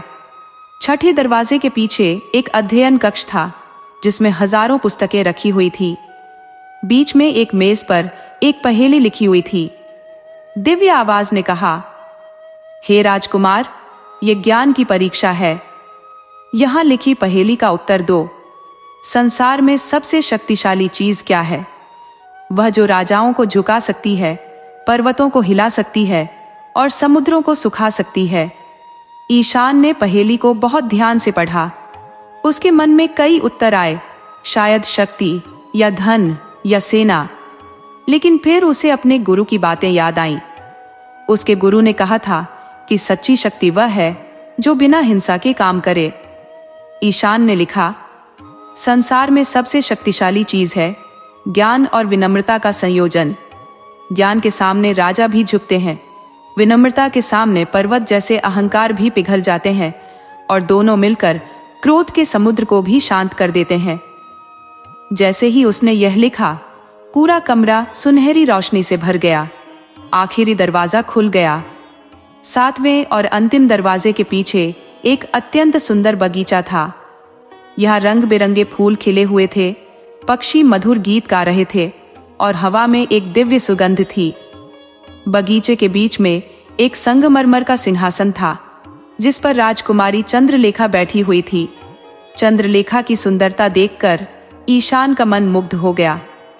वह वास्तव में चाँद की भांति सुंदर थी। उसकी आंखों में गहराई थी और चेहरे पर एक दिव्य तेज था। लेकिन सबसे खास बात यह थी कि उसके चेहरे पर करुणा और बुद्धिमत्ता के भाव साफ दिखाई दे रहे थे। ईशान आगे बढ़कर चंद्रलेखा के सामने पहुंचा। चंद्रलेखा ने मुस्कुराते हुए कहा, राजकुमार ईशान, आपने सभी 6 परीक्षाएं सफलतापूर्वक पार कर ली है, लेकिन अभी भी एक अंतिम परीक्षा बाकी है। ईशान ने विनम्रता से पूछा, राजकुमारी, वह कैसी परीक्षा है? चंद्रलेखा ने उसकी आंखों में देखकर पूछा, मैं यह जानना चाहती हूं कि आप यहां क्यों आए हैं। आपका वास्तविक उद्देश्य क्या है? क्या आप मुझसे विवाह करके महाप्रतापगढ़ राज्य पर अधिकार जमाना चाहते हैं, या फिर आप प्रसिद्ध होना चाहते हैं कि आपने इतनी कठिन परीक्षाएं पार की, या फिर आप सच में मुझसे प्रेम करते हैं? ये प्रश्न सुनकर ईशान को एहसास हुआ कि यह सबसे कठिन परीक्षा है। यहां उसे अपने दिल की सच्चाई बतानी होगी। उसने गहरी सांस ली और कहा, राजकुमारी, मैं आपसे पूरी सच्चाई कहूंगा। जब मैंने पहली बार आपके बारे में सुना था तो सिर्फ आपकी सुंदरता के कारण आकर्षित हुआ था, लेकिन जब मैंने इन परीक्षाओं के बारे में जाना तो मैं समझ गया कि आप कोई सामान्य राजकुमारी नहीं है। उसने आगे कहा, इन परीक्षाओं ने मुझे सिखाया कि सच्चा प्रेम क्या होता है। आपने मुझे अपने भीतर झांकने पर मजबूर किया। अब मैं यहाँ न तो आपके राज्य के लिए हूँ, न प्रसिद्धि के लिए। मैं यहाँ केवल इसलिए हूँ कि मैं आपका जीवन साथी बनना चाहता हूँ, एक ऐसा साथी जो आपके सुख दुख में बराबर की भागीदार हो, न कि आप पर शासन करने वाला। ईशान ने अपनी बात जारी रखी, राजकुमारी, मैं वादा करता हूँ कि अगर आप मुझे अपना जीवन साथी बनाएंगी तो मैं हमेशा आपका सम्मान करूंगा। हमारे रिश्ते में प्रेम होगा, समानता होगी और एक दूसरे का साथ होगा। मैं आपको जीतने नहीं आया हूं, बल्कि आपके साथ जीवन बिताने आया हूं। चंद्रलेखा ने ईशान की बातें बहुत ध्यान से सुनी। उसकी आंखों में संतुष्टि का भाव आ गया। वह उठकर खड़ी हुई और बोली, राजकुमार ईशान, आपने न केवल मेरी परीक्षाओं में सफलता पाई है, बल्कि आपने यह भी सिद्ध कर दिया कि आप एक आदर्श जीवन साथी बन सकते हैं। चंद्रलेखा ने अपना हाथ आगे बढ़ाया और कहा, मैं आपको अपना जीवन साथी बनाने के लिए तैयार हूं। जैसे ही ईशान ने चंद्रलेखा का हाथ थामा, पूरा बगीचा स्वर्णिम रोशनी से जगमगा उठा। आकाश से फूलों की बारिश होने लगी और चारों ओर खुशी का माहौल छा गया। सभी 7 दरवाजे सुनहरे हो गए और वे प्रेम, त्याग, करुणा, मित्रता, साहस, ज्ञान और सत्य के प्रतीक बन गए। राजा महावीर सिंह ने आकर दोनों को आशीर्वाद दिया। इसके बाद पूरे राज्य में खुशी का माहौल छा गया। प्रजा ने समझ लिया कि उन्हें एक आदर्श राजकुमार मिल गया है। ईशान और चंद्रलेखा का विवाह बहुत धूमधाम से हुआ। इस तरह से समाप्त हुई 7 दरवाजों वाले स्वयंवर की कहानी। ये कहानी हमें सिखाती है कि सच्चा प्रेम केवल रूप रंग में नहीं, बल्कि चरित्र और गुणों में मिलता है। ईशान और चंद्रलेखा ने सिद्ध कर दिया कि जब 2 अच्छे दिल मिलते हैं तो वह मिलन स्वर्ग जैसा हो जाता है।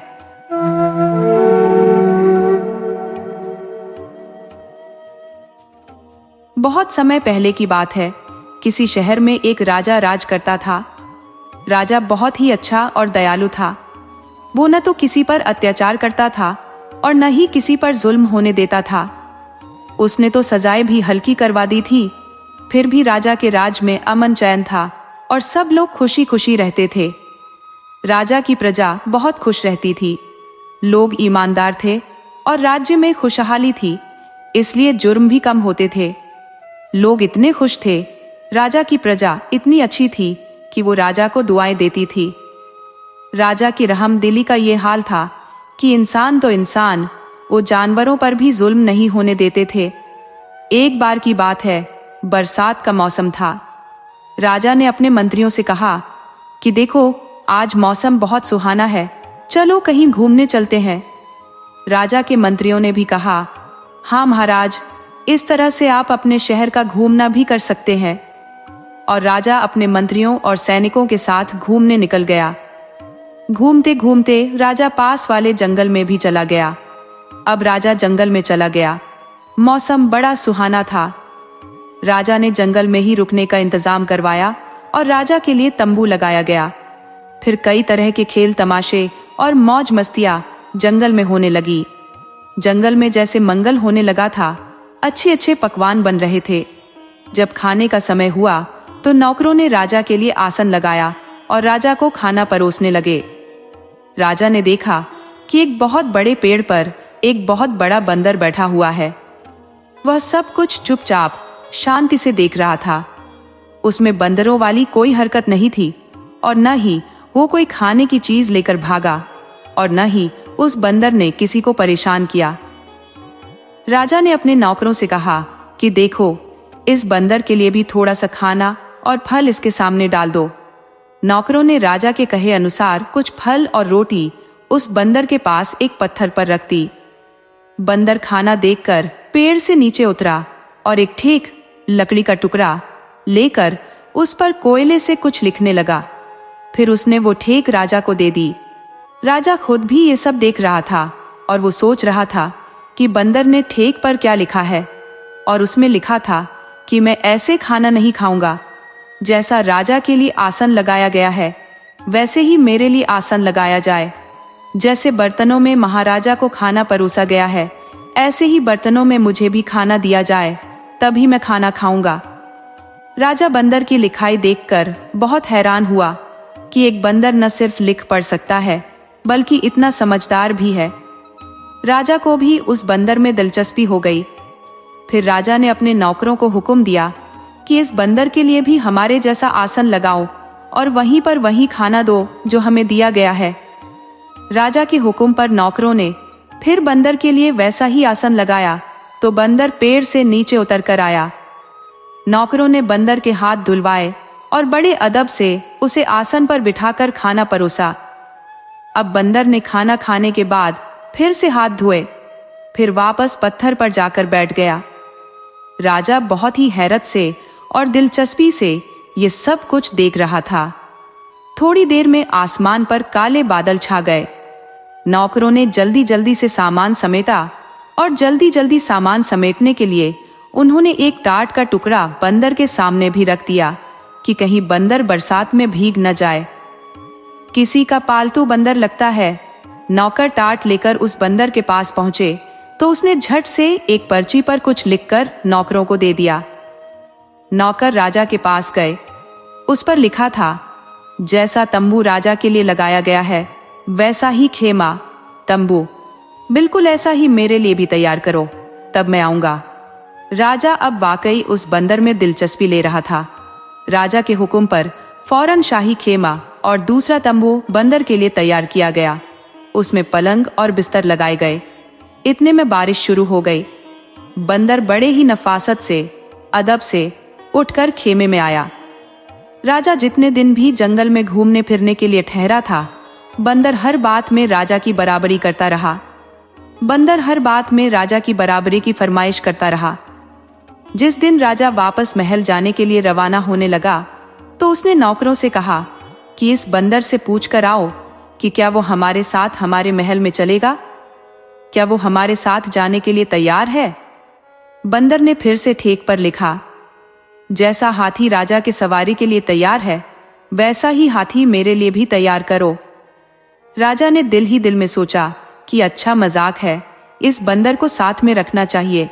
ऐसा समझदार और पढ़ा लिखा बंदर तो कहीं नहीं मिलेगा।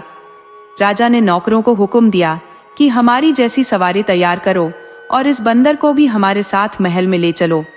अब बंदर बड़ी शान से नगर में दाखिल हुआ। उसका हाथी राजा के हाथी के साथ साथ चल रहा था।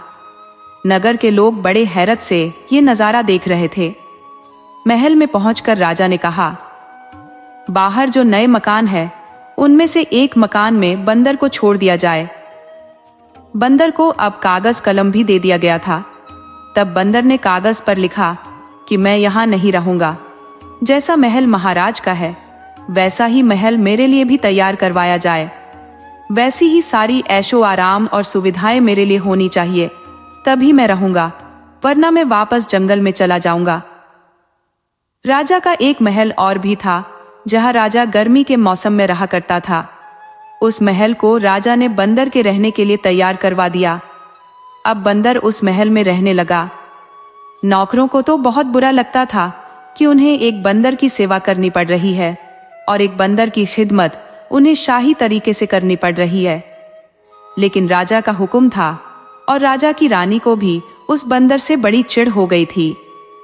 रानी बार बार राजा से कहती रहती थी, इस बंदर को वापस जंगल में छुड़वा दीजिए, ये कोई बुरी आत्मा लगती है। लेकिन इस बात पर राजा राजी नहीं था। इधर बंदर ने दरबार में आकर बैठना भी शुरू कर दिया। बंदर सारे मुकदमे बड़े ध्यान से सुनता। अगर राजा कोई गलत फैसला देने वाला होता तो बंदर झट से उसके हाथ से कागज कलम लेकर फाड़ देता और सही फैसला लिखकर राजा के सामने रख देता। शुरू में तो राजा को बंदर पर बड़ा गुस्सा आया, लेकिन फिर उसे इस बात का एहसास हुआ कि बंदर की वजह से वो बहुत सी गलतियां करने से बच गया। बेगुनाह लोग सजा से भी बचे रहते थे और कई ऐसे फैसले करने में बंदर ने राजा की मदद की थी। राजा और उसके राज्य के लिए बंदर फायदेमंद था। धीरे धीरे राजा अपने सभी फैसले और अपने हुक्म देने से पहले बंदर को दिखाने लगा। दरबारी भी इस अक्लमंद और पढ़े लिखे बंदर के अब आदी हो चुके थे। लेकिन रानी की दुश्मनी उस बंदर से कम नहीं हुई। रानी लगातार राजा से कहती रहती, इस बंदर को कहीं उठवाकर फेंक दो, जंगल में छोड़ आओ, नहीं तो एक दिन ये आपके सारे राज्य पर कब्जा कर लेगा। हमारा कोई बेटा नहीं है जो हमारी मदद कर सके। ये आपको हटाकर खुद राजगद्दी हड़प लेगा और एक दिन राज सिंहासन पर भी बैठ जाएगा। राजा अपनी रानी को समझाता कि हे महारानी, अब ये मुमकिन नहीं है। आप देख रही हैं, ये कोई मामूली बंदर नहीं है। अब तक वो हमारे लिए फायदेमंद ही साबित हुआ है। हमारे राज्य में, हमारे सल्तनत में इसकी वजह से बहुत बढ़ोतरी हुई है और बहुत बेहतरीन तरीके से राज्य चल रहा है। लेकिन रानी को चैन नहीं आया। उन्होंने बंदर को जान से मारने की साजिश की। बंदर के लिए जो खाना भेजा जा रहा था उसमें रानी ने जहर मिलवा दिया। उस दिन बंदर ने खाना नहीं खाया और राजा को एक पर्चे पर लिख कर दिया कि राजा साहब, मुझे मरवाने की कोशिश आपको और आपके खानदान को बहुत महंगी पड़ेगी। राजा को जब इस साजिश और जहर के बारे में पता चला तो राजा को बहुत गुस्सा आया। राजा ने नौकरों को बुलाया और उन्हें डांटा और रानी को समझाया कि आइंदा ऐसी कोई भी गलती मत करना। रानी दिल ही दिल में जल भुन कर रह गई। राजा की एक खूबसूरत बेटी थी। राजा अपनी बेटी को जान से भी ज्यादा प्यार करता था और उसे बहुत लाड से रखता था। और बंदर के चर्चे उस राजकुमारी ने भी सुने थे। राजकुमारी को उस बंदर को देखने का शौक हो गया। एक दिन बंदर दरबार से निकलकर अपने महल जा रहा था। राजकुमारी अपनी सहेलियों के साथ खड़ी होकर उस बंदर को देखने लगी। बंदर ने जब शहजादी को देखा तो वह रुक गया और राजकुमारी को घूरने लगा। राजकुमारी बंदर से डरकर महल में अंदर भाग गई और उस दिन से ये होने लगा कि हर रोज जब राजकुमारी सज संवर कर आईना देखती तो शीशे में पीछे से बंदर का चेहरा उसे नजर आता था। बंदर न जाने कैसे उसके कमरे में घुस आता। राजकुमारी को डर के मारे बुखार चढ़ जाता। फिर कई दिन तक बंदर उसके कमरे में नहीं आया। जब राजकुमारी ठीक हो गई तो फिर से बंदर ने आना शुरू कर दिया। उसने पर्ची लिखकर राजकुमारी के हाथ में थमाई और उस पर्चे में लिखा था, क्या तुम मुझसे शादी करोगी? यकीन मानो, मैं भी बहुत खूबसूरत हूँ। राजकुमारी जानती थी कि ये तमीजदार बंदर है, बहुत ही बुद्धिमान है, मुझे कोई नुकसान नहीं पहुंचाएगा। लेकिन उसका डरना भी कुदरती था। धीरे धीरे राजकुमारी का डर अब बंदर से खत्म हो गया। उसे बंदर से अब हमदर्दी हो गई। राजकुमारी सोचती कि ये बंदर कितना समझदार और पढ़ा लिखा है, लेकिन इसने मेरे पिता को कई खतरों से बचा लिया है। हम पर इस बंदर के बड़े एहसान है, और अगर ये बंदर है तो इसमें इसका क्या कसूर। अब राजकुमारी उस बंदर से डरती नहीं थी। वो थोड़ी देर उस कमरे में रुकता तो वो उसे देखता और फिर चला जाता। होते होते ये बात रानी के कानों में जा पहुंची कि बंदर राजकुमारी के कमरे में जाता है। तो रानी ने सारा महल सिर पर उठा लिया और बंदर को खूब भला बुरा कहने लगी। और राजा के पास जाकर रानी ने रोना धोना शुरू कर दिया और कहने लगी, महाराज, अब तो हद हो गई है। आपका वो चहेता बंदर आपकी लाडली बेटी के पीछे हाथ धोकर पड़ गया है। या तो उस बंदर को निकाल दो, नहीं तो मैं फिर जहर खा लूंगी। मैं तो अब उस बंदर से तंग आ गई हूं। राजा ने राजकुमारी को बुलाकर पूछा, क्या बंदर बेटी तुम्हें परेशान करता है? राजकुमारी ने सारी बात सच सच बता दी और कहा कि पिताश्री, पहले मुझे उस बंदर से डर लगता था, लेकिन अब नहीं लगता। मुझे उस बंदर से हमदर्दी होती है। पता नहीं कौन है और इस पर क्या मुसीबत पड़ी है। राजा को यकीन हो गया कि चलो, राजकुमारी की जान को कोई खतरा नहीं है, लेकिन फिर भी उसे ये बात पसंद नहीं आई कि एक बंदर इस तरह से राजकुमारी के कमरे में आए जाए। उन्होंने उस बंदर से बात करने का फैसला किया। अगले दिन राजा बंदर के महल में पहुंचा। बंदर बगीचे में टहल रहा था। राजा ने बंदर से कहा, देखो बंदर, मैं नहीं जानता कि तुम कौन हो, लेकिन आज तक मैंने तुम्हारी हर बात मानी है। तुम्हें अपनी बराबरी का दर्जा दिया है, जो शायद कोई दूसरा राजा अपने राज्य में, अपनी प्रजा में ये बर्दाश्त नहीं करता। लेकिन अब तुमने मेरी बेटी को परेशान करना शुरू कर दिया है, तो ये मुझे बिल्कुल भी पसंद नहीं है। इससे पहले कि मैं कोई घात कदम उठाऊं, तुम अपनी इस हरकत से बाज आ जाओ और सुधर जाओ। बंदर झट महल से कागज और कलम लाया और लिखने लगा। फिर उसने लिख राजा को दे दिया। उसमें लिखा था, राजा साहब, मैं आपकी बेटी से शादी करना चाहता हूँ और आपको यकीन दिलाता हूँ, मैं आपकी बेटी को हमेशा खुश रखूंगा। उसे कभी किसी चीज की शिकायत नहीं होने दूंगा। राजा तो ये देखकर हक्का बक्का रह गया। अपनी फूल सी राजकुमारी की शादी इस बंदर से, ये तो कभी नहीं हो सकता। उन्होंने साफ कह दिया कि देखो बंदर, ऐसा मेरी जिंदगी में कभी नहीं हो सकता। मैं अपने फूल सी पुत्री का विवाह तुम्हारे साथ कैसे कर सकता हूं? बंदर ने राजा की कमर से ये सुनकर तलवार निकालकर तान ली और दूसरे हाथ से लिखा, अगर आपकी जिंदगी में ये मुमकिन नहीं है तो फिर मरने के लिए तैयार हो जाओ। आपको मारकर मैं आपकी बेटी से शादी कर लूंगा। आप मेरे ससुर हैं, मैं आपका एहसानमंद हूं। आपने मेरे ऊपर एहसान किया है, मुझे इस महल में रखा, इसलिए मैं आपके खून से अपने हाथ नहीं रंगना चाहता। राजा को अपनी मौत सामने नजर आई तो वह बोला, मैं सोचकर जवाब दूंगा। बंदर ने फिर लिखा, जो कुछ भी हो, लेकिन वो जवाब हाँ में होना चाहिए। राजा बेचारा बड़ी मुश्किल में फंस गया।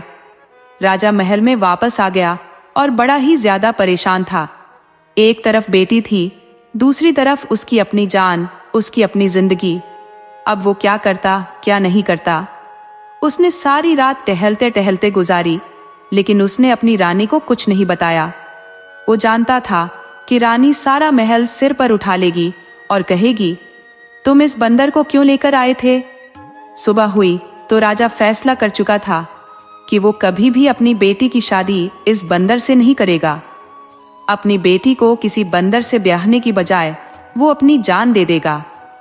कुछ नसीहत, कुछ वसीयत करने के लिए राजा राजकुमारी के पास गया और उसे समझाने लगा कि पुत्री, कल अगर मुझे कुछ हो जाए तो तुम्हें क्या करना है, अपनी माँ को कैसे संभालना है और राजकाज के कामों को कैसे संभालना है और अपने जो राज्य के कामों को कैसे देखना है। कौन कौन वफादार लोग तुम्हारी मदद कर सकते हैं। राजकुमारी ने अपनी आंखों में आंसू भरकर कहा, पिताश्री, आज आप कैसी बातें कर रहे हैं? आपका साया मेरे सर पर जीवन भर रहे। आप 100 वर्ष जिएंगे और राज करेंगे। राजा ने अपनी पुत्री को समझाया और बोला, पुत्री, वो बंदर मेरी जान के पीछे पड़ गया है। कहता है या तो मैं तुम्हारी शादी उससे कर दूं, नहीं तो वो मुझे जान से मार डालेगा। मेरी जिंदगी में तो ये मुमकिन नहीं है कि मैं अपनी फूल सी बच्ची का विवाह एक बंदर से कर डालूं। मैं अपनी बेटी की शादी उस बंदर से हरगिज नहीं कर सकता। इसीलिए पुत्री, तुम अपनी माँ को, उस बंदर को मारने की कई तरकीबें तुम्हारी माँ कर चुकी है, लेकिन वो आज भी जिंदा और सही सलामत है। वो बंदर बहुत ही चालाक और बुद्धिमान है। मैं आज उस बंदर को साफ जवाब दे दूंगा और शायद ये जवाब सुनकर वो बंदर मुझे फौरन मार डाले। तुम मुझे जो अपने पिता को ये काम करने दो और तुम अपनी माँ के साथ तहखाने में छुप जाना और उस वक्त तक तहखाने से बाहर मत निकलना जब तक वो बंदर मायूस होकर यहाँ से चला न जाए। राजकुमारी कहने लगी, पिताश्री, आपकी जान इतनी सस्ती नहीं है कि आप सिर्फ मेरे ही बाप नहीं है बल्कि इस राज्य के राजा भी है। आप इस सारी राज्य के राजा भी है और इस प्रजा के प्रति आपके कुछ फर्ज भी है। राजपाट को कौन देखेगा? कौन प्रजा को देखेगा? प्रजा का क्या होगा? आप जाकर बंदर से मेरे रिश्ते के लिए हाँ कर दीजिए। अगर मेरी किस्मत में यही लिखा है तो वो आपके मरने के बाद भी होकर रहेगा। राजा अपनी पुत्री की बात मान गया, लेकिन उसका दिल परेशान था। राजा बहुत मजबूर था। जाकर राजा बंदर को अपने जो फैसला सुना दिया और उसने शादी के लिए हाँ बोल दिया। बंदर ने कहा, आप शादी की तैयारी कीजिए महाराज। रानी के कान में जब ये बात पहुंची तो रानी ने सारा महल सिर पर उठा लिया। रानी बहुत रोई धोई, जान से देने की धमकियां दी, बाल नोचे, कपड़े फाड़े, लेकिन होनी को कौन टाल सकता था। शादी वाले दिन राजा ने रानी को एक कमरे में बंद कर दिया और राजकुमारी और बंदर की शादी हो गई। राजकुमारी विदा होकर बंदर के महल में आ गई। उसकी विदाई हो गई। तब उसकी माँ को बाहर निकाला गया। बहुत ही बवाला मचा था। रानी रोई धोई, खूब ड्रामा हुआ, लेकिन अब क्या हो सकता था। अगले दिन सुबह जब राजकुमारी महल आई तो वह बहुत खुश थी। सब ये देखकर बहुत हैरान थे। महारानी ने अपनी बेटी को गले लगाकर रोने का इरादा किया, लेकिन बेटी ने कहा, माँ, अब रोने धोने से कोई फायदा नहीं है। जो मेरी किस्मत में लिखा था वो हो गया। मैं खुश हूं। माँ तो जो रानी थी अपनी बेटी से बहुत प्यार करती थी। वो तो अपनी बेटी के मुंह से इन शब्दों को देखकर हैरत से उसे देख रही थी। वो बोली, पुत्री, तू उस बंदर के साथ खुश है? राजकुमारी बोली, हाँ माँ, मैं खुश हूं। अब आप रोना धोना बंद करो। राजकुमारी अब दिन में अपने बाप के महल में रहती और रात को अपने महल में चली जाती। खुशी खुशी उनके दिन कटने लगे। रानी राजकुमारी के चेहरे पर जो खुशी झलकती थी, बेटी को खुश देखकर राजा भी जो अब चिंतित नहीं था, उसे भी सुख था कि चलो उसकी पुत्री खुश है। वो भी प्रसन्न था। लेकिन जो रानी थी उसको ये बात किसी तरह से हजम नहीं हो रही थी कि उसकी बेटी एक बंदर के साथ कैसे खुश है। एक दिन रानी ने छानबीन करने की ठान ली। रात को रानी ने नौकरानियों वाले कपड़े पहने, नौकरानी की चादर ओढ़ी और बंदर के महल की तरफ निकल गई।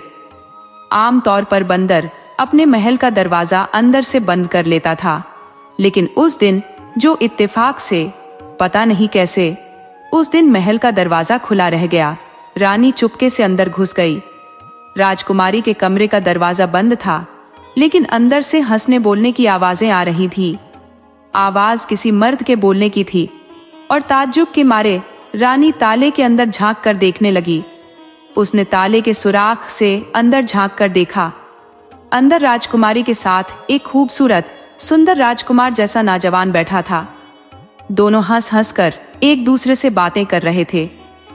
रानी ने दिल में सोचा, अच्छा ये बात है, तभी तो कहूं मेरी बेटी इतनी खुश कैसे रहती है। फिर वह रानी जाने के लिए पलटी तो उसे एक तरफ बंदर की खाल दिखाई दी। रानी ने सोचा, जब इतना खूबसूरत जवान है, ये तो इतनी मोटी खाल अपने ऊपर क्यों रखता है और बंदर क्यों बना रहता है। अगर मैं इस खाल को जला दूं तो ये फिर दोबारा कभी बंदर नहीं बन सकेगा। ये सोचकर रानी ने बंदर की खाल उठाकर अपने महल में ले आई और लाकर उसे आग लगा दी। इधर खाल में आग लग गई, उधर वो राजकुमार जलने लगा। बचाओ बचाओ कहता हुआ चिल्लाने लगा और भागते हुए गायब हो गया। हैरान परेशान राजकुमारी महल में पहुंची तो देखा कि खाल जल रही है। उसने जल्दी जल्दी आग बुझाई। देखा तो ये उसकी रानी माँ का कारनामा है। उसने कहा, हाय माँ, आपने ये क्या किया? आपने मेरा सुहाग उजाड़ दिया। माँ, ये आपने क्यों किया? मेरा सुहाग क्यों उजाड़ दिया? भला मुझसे आपकी क्या दुश्मनी थी?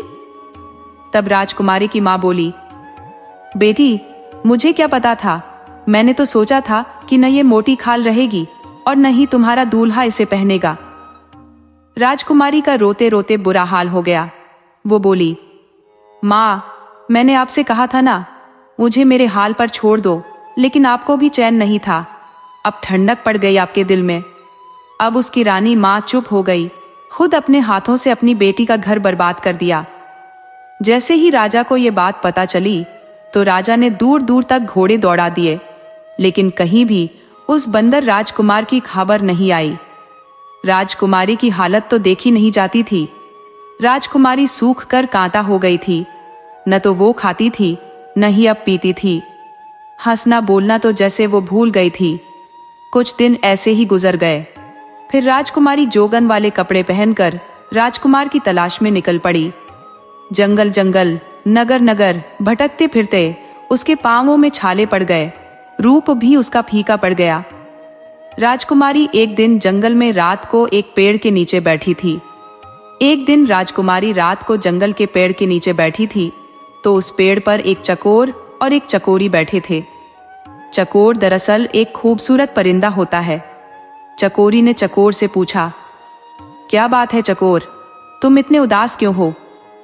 चकोर ने जवाब दिया, क्या बताऊं चकोरी, यहाँ से जो अपना जो नगर है, मैं वहाँ के राजकुमार के लिए परेशान हूँ। उसके सारे जिस्म पर बड़े बड़े छाले पड़ गए हैं। उसके शरीर पर इतने जख्म है कि न बेचारा सो सकता है न बैठ सकता है। सारे वैद्य हकीम इलाज करके हार गए हैं। किसी भी चीज से कोई फायदा नहीं होता। चकोरी ने पूछा, राजकुमार की ये हालत कैसे हुई? चकोरी ने कहा, कैसे राजकुमार हमारा इतनी मुसीबत में है? तब चकोर ने कहा, किसी औरत ने हमारे राजकुमार को जलाकर मारने की कोशिश की थी। उसकी जान तो बच गई है, लेकिन उसका सारा बदन बुरी तरह से जल गया है। चकोरी ने चकोर से पूछा, क्या हमारे राजकुमार के दुख का कोई इलाज नहीं है? चकोर ने कहा, चकोरी, एक इलाज है। और चकोरी कहने लगी, कौन सा इलाज? तब चकोर ने कहा कि एक ही इलाज है। अगर कोई हमारी बीट, मल इकट्ठी कर ले और उन्हें चंदन के साथ घिसकर 40 दिन तक सुबह शाम राजकुमार के जख्मों पर लगाए तो वह ठीक हो सकता है। राजकुमारी फौरन समझ गई, ये उसी के राजकुमार की बात है। चकोरी और चकोर तो सुबह होते ही उड़ गए और राजकुमारी पेड़ के नीचे जो गिरी हुई उनकी बीट इकट्ठी की और उस नगर की तरफ चल पड़ी। कुछ ही दूर पर एक शानदार सा नगर नजर आया। नगर बहुत ही खूबसूरत था, लेकिन वहां भी एक चीज थी। हर तरफ सन्नाटा और उदासी छाई थी। लोग खामोश और उदास थे। चारों तरफ लोग जो उदासी में थे और अपने अपने काम करने में लगे हुए थे। राजकुमारी ने जिससे भी इसकी वजह पूछी, सबसे यही जवाब मिला कि उनका राजकुमार मौत के करीब है, इसलिए उनके नगर में मातम छाया हुआ है। राजकुमारी ने बाजार से चंदन खरीदा, दवा पीसने वाली खरल, ओखली और दूसरा सामान खरीदा और शाही महल में जा पहुंची। पहरेदार से कहने लगी कि राजा से कहो, हिमालय की पहाड़ियों से कोई वैद्य हकीम आए हैं।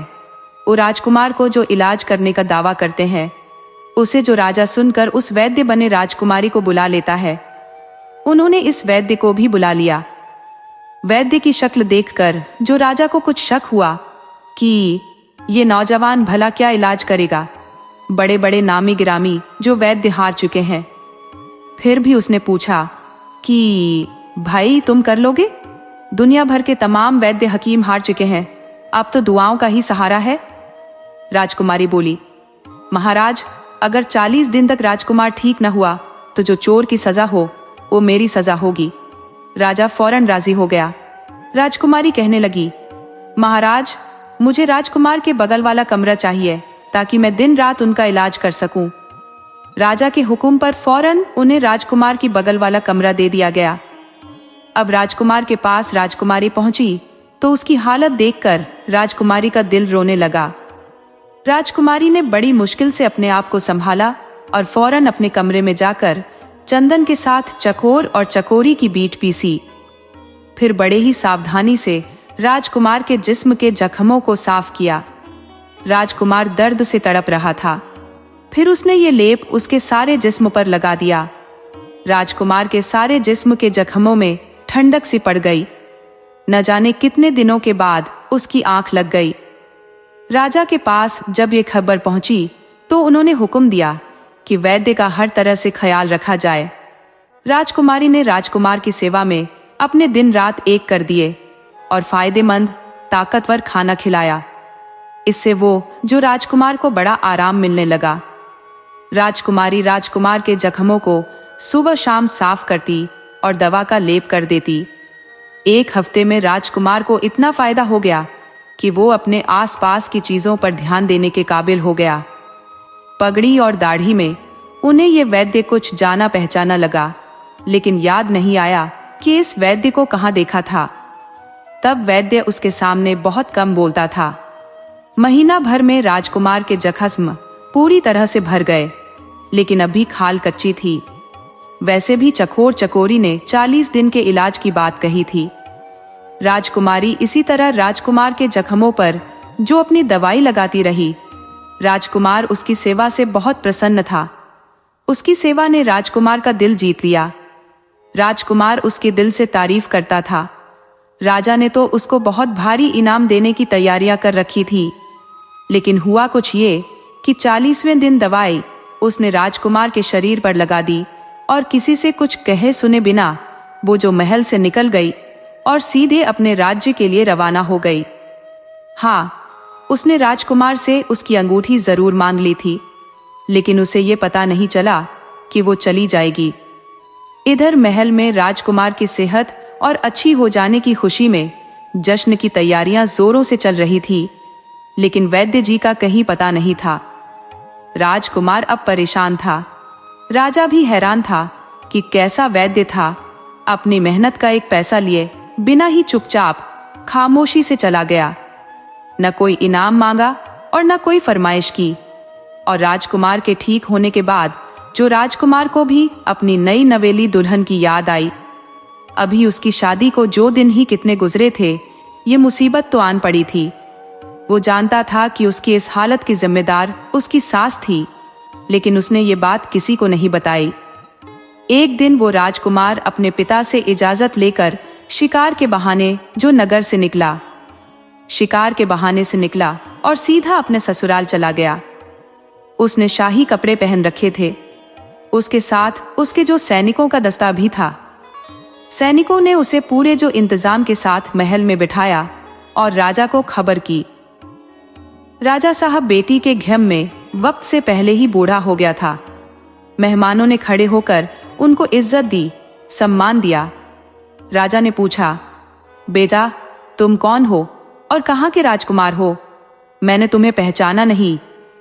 राजकुमार ने बड़े ही श्रद्धा से कहा, आप भले ही मुझे न पहचाने महाराज, लेकिन मैं आपको कैसे भूल सकता हूं? आपका मुझ पर एहसान है। मैं वही बंदर हूं जिसे आपने अपनी बराबरी का दर्जा दिया था और अपनी बेटी से मेरी शादी की थी। राजा उस खूबसूरत नौजवान राजकुमार को देखता रह गया। कहाँ वो बंदर और कहाँ ये राजकुमार? अब राजा की हैरानी का कोई ठिकाना नहीं था। फिर भी राजा ने खुशी से पूछा, लेकिन ये सब कैसे मुमकिन हुआ? राजकुमार ने कहा, महाराज मैं अपनी कहानी आपको बाद में सुनाऊंगा। अब क्या मैं अपनी दुल्हन से मिल सकता हूँ? राजा ने कहा, वो अब भी उसी महल में रहती है बेटा, जहां तुम रहते थे। उसने तो दुनिया ही छोड़ दी। तुम शौक से वहां जा सकते हो। राजा को हैरान और परेशान छोड़कर राजकुमार सीधा अपने महल में आ गया। राजकुमारी जो घाम की तस्वीर बनी बैठी थी। राजकुमारी का फूल सा चेहरा मुरझाया हुआ था। रो रो कर आंखों के नीचे काले घेरे पड़ गए थे। राजकुमार को अपने सामने खड़ा देखकर राजकुमारी को यकीन नहीं आया। राजकुमार ने कहा, हाँ राजकुमारी, तुम्हारा प्यार मुझे यहाँ खींच लाया है। तुम्हारी माँ ने तो मुझे मारने में कोई कसर नहीं छोड़ी थी। मेरा सारा शरीर बड़े बड़े फफोलों से भर गया था। मेरे बचने की कोई उम्मीद नहीं थी। राजकुमारी ने पूछा, फिर आप ठीक कैसे हुए? राजकुमार ने कहा, एक वैद्य मेरे पास आया था। 40 दिनों में मेरे जख्मों पर मरहम लगाया और मेरी ऐसी सेवा की कि कोई किसी की नहीं करता। राजकुमारी ने पूछा, अच्छा, तब तो आप लोगों ने उसे खूब इनाम दिया होगा और उसे खूब मालामाल कर दिया होगा? राजकुमार बोला, नहीं, हैरानी की बात तो यही है राजकुमारी कि सिवाय मेरी एक अंगूठी के उसने कुछ नहीं लिया और बगैर किसी को कुछ बताए चुपचाप कहीं चला गया। राजकुमारी ने वही अंगूठी दिखाते हुए पूछा, क्या यही अंगूठी थी?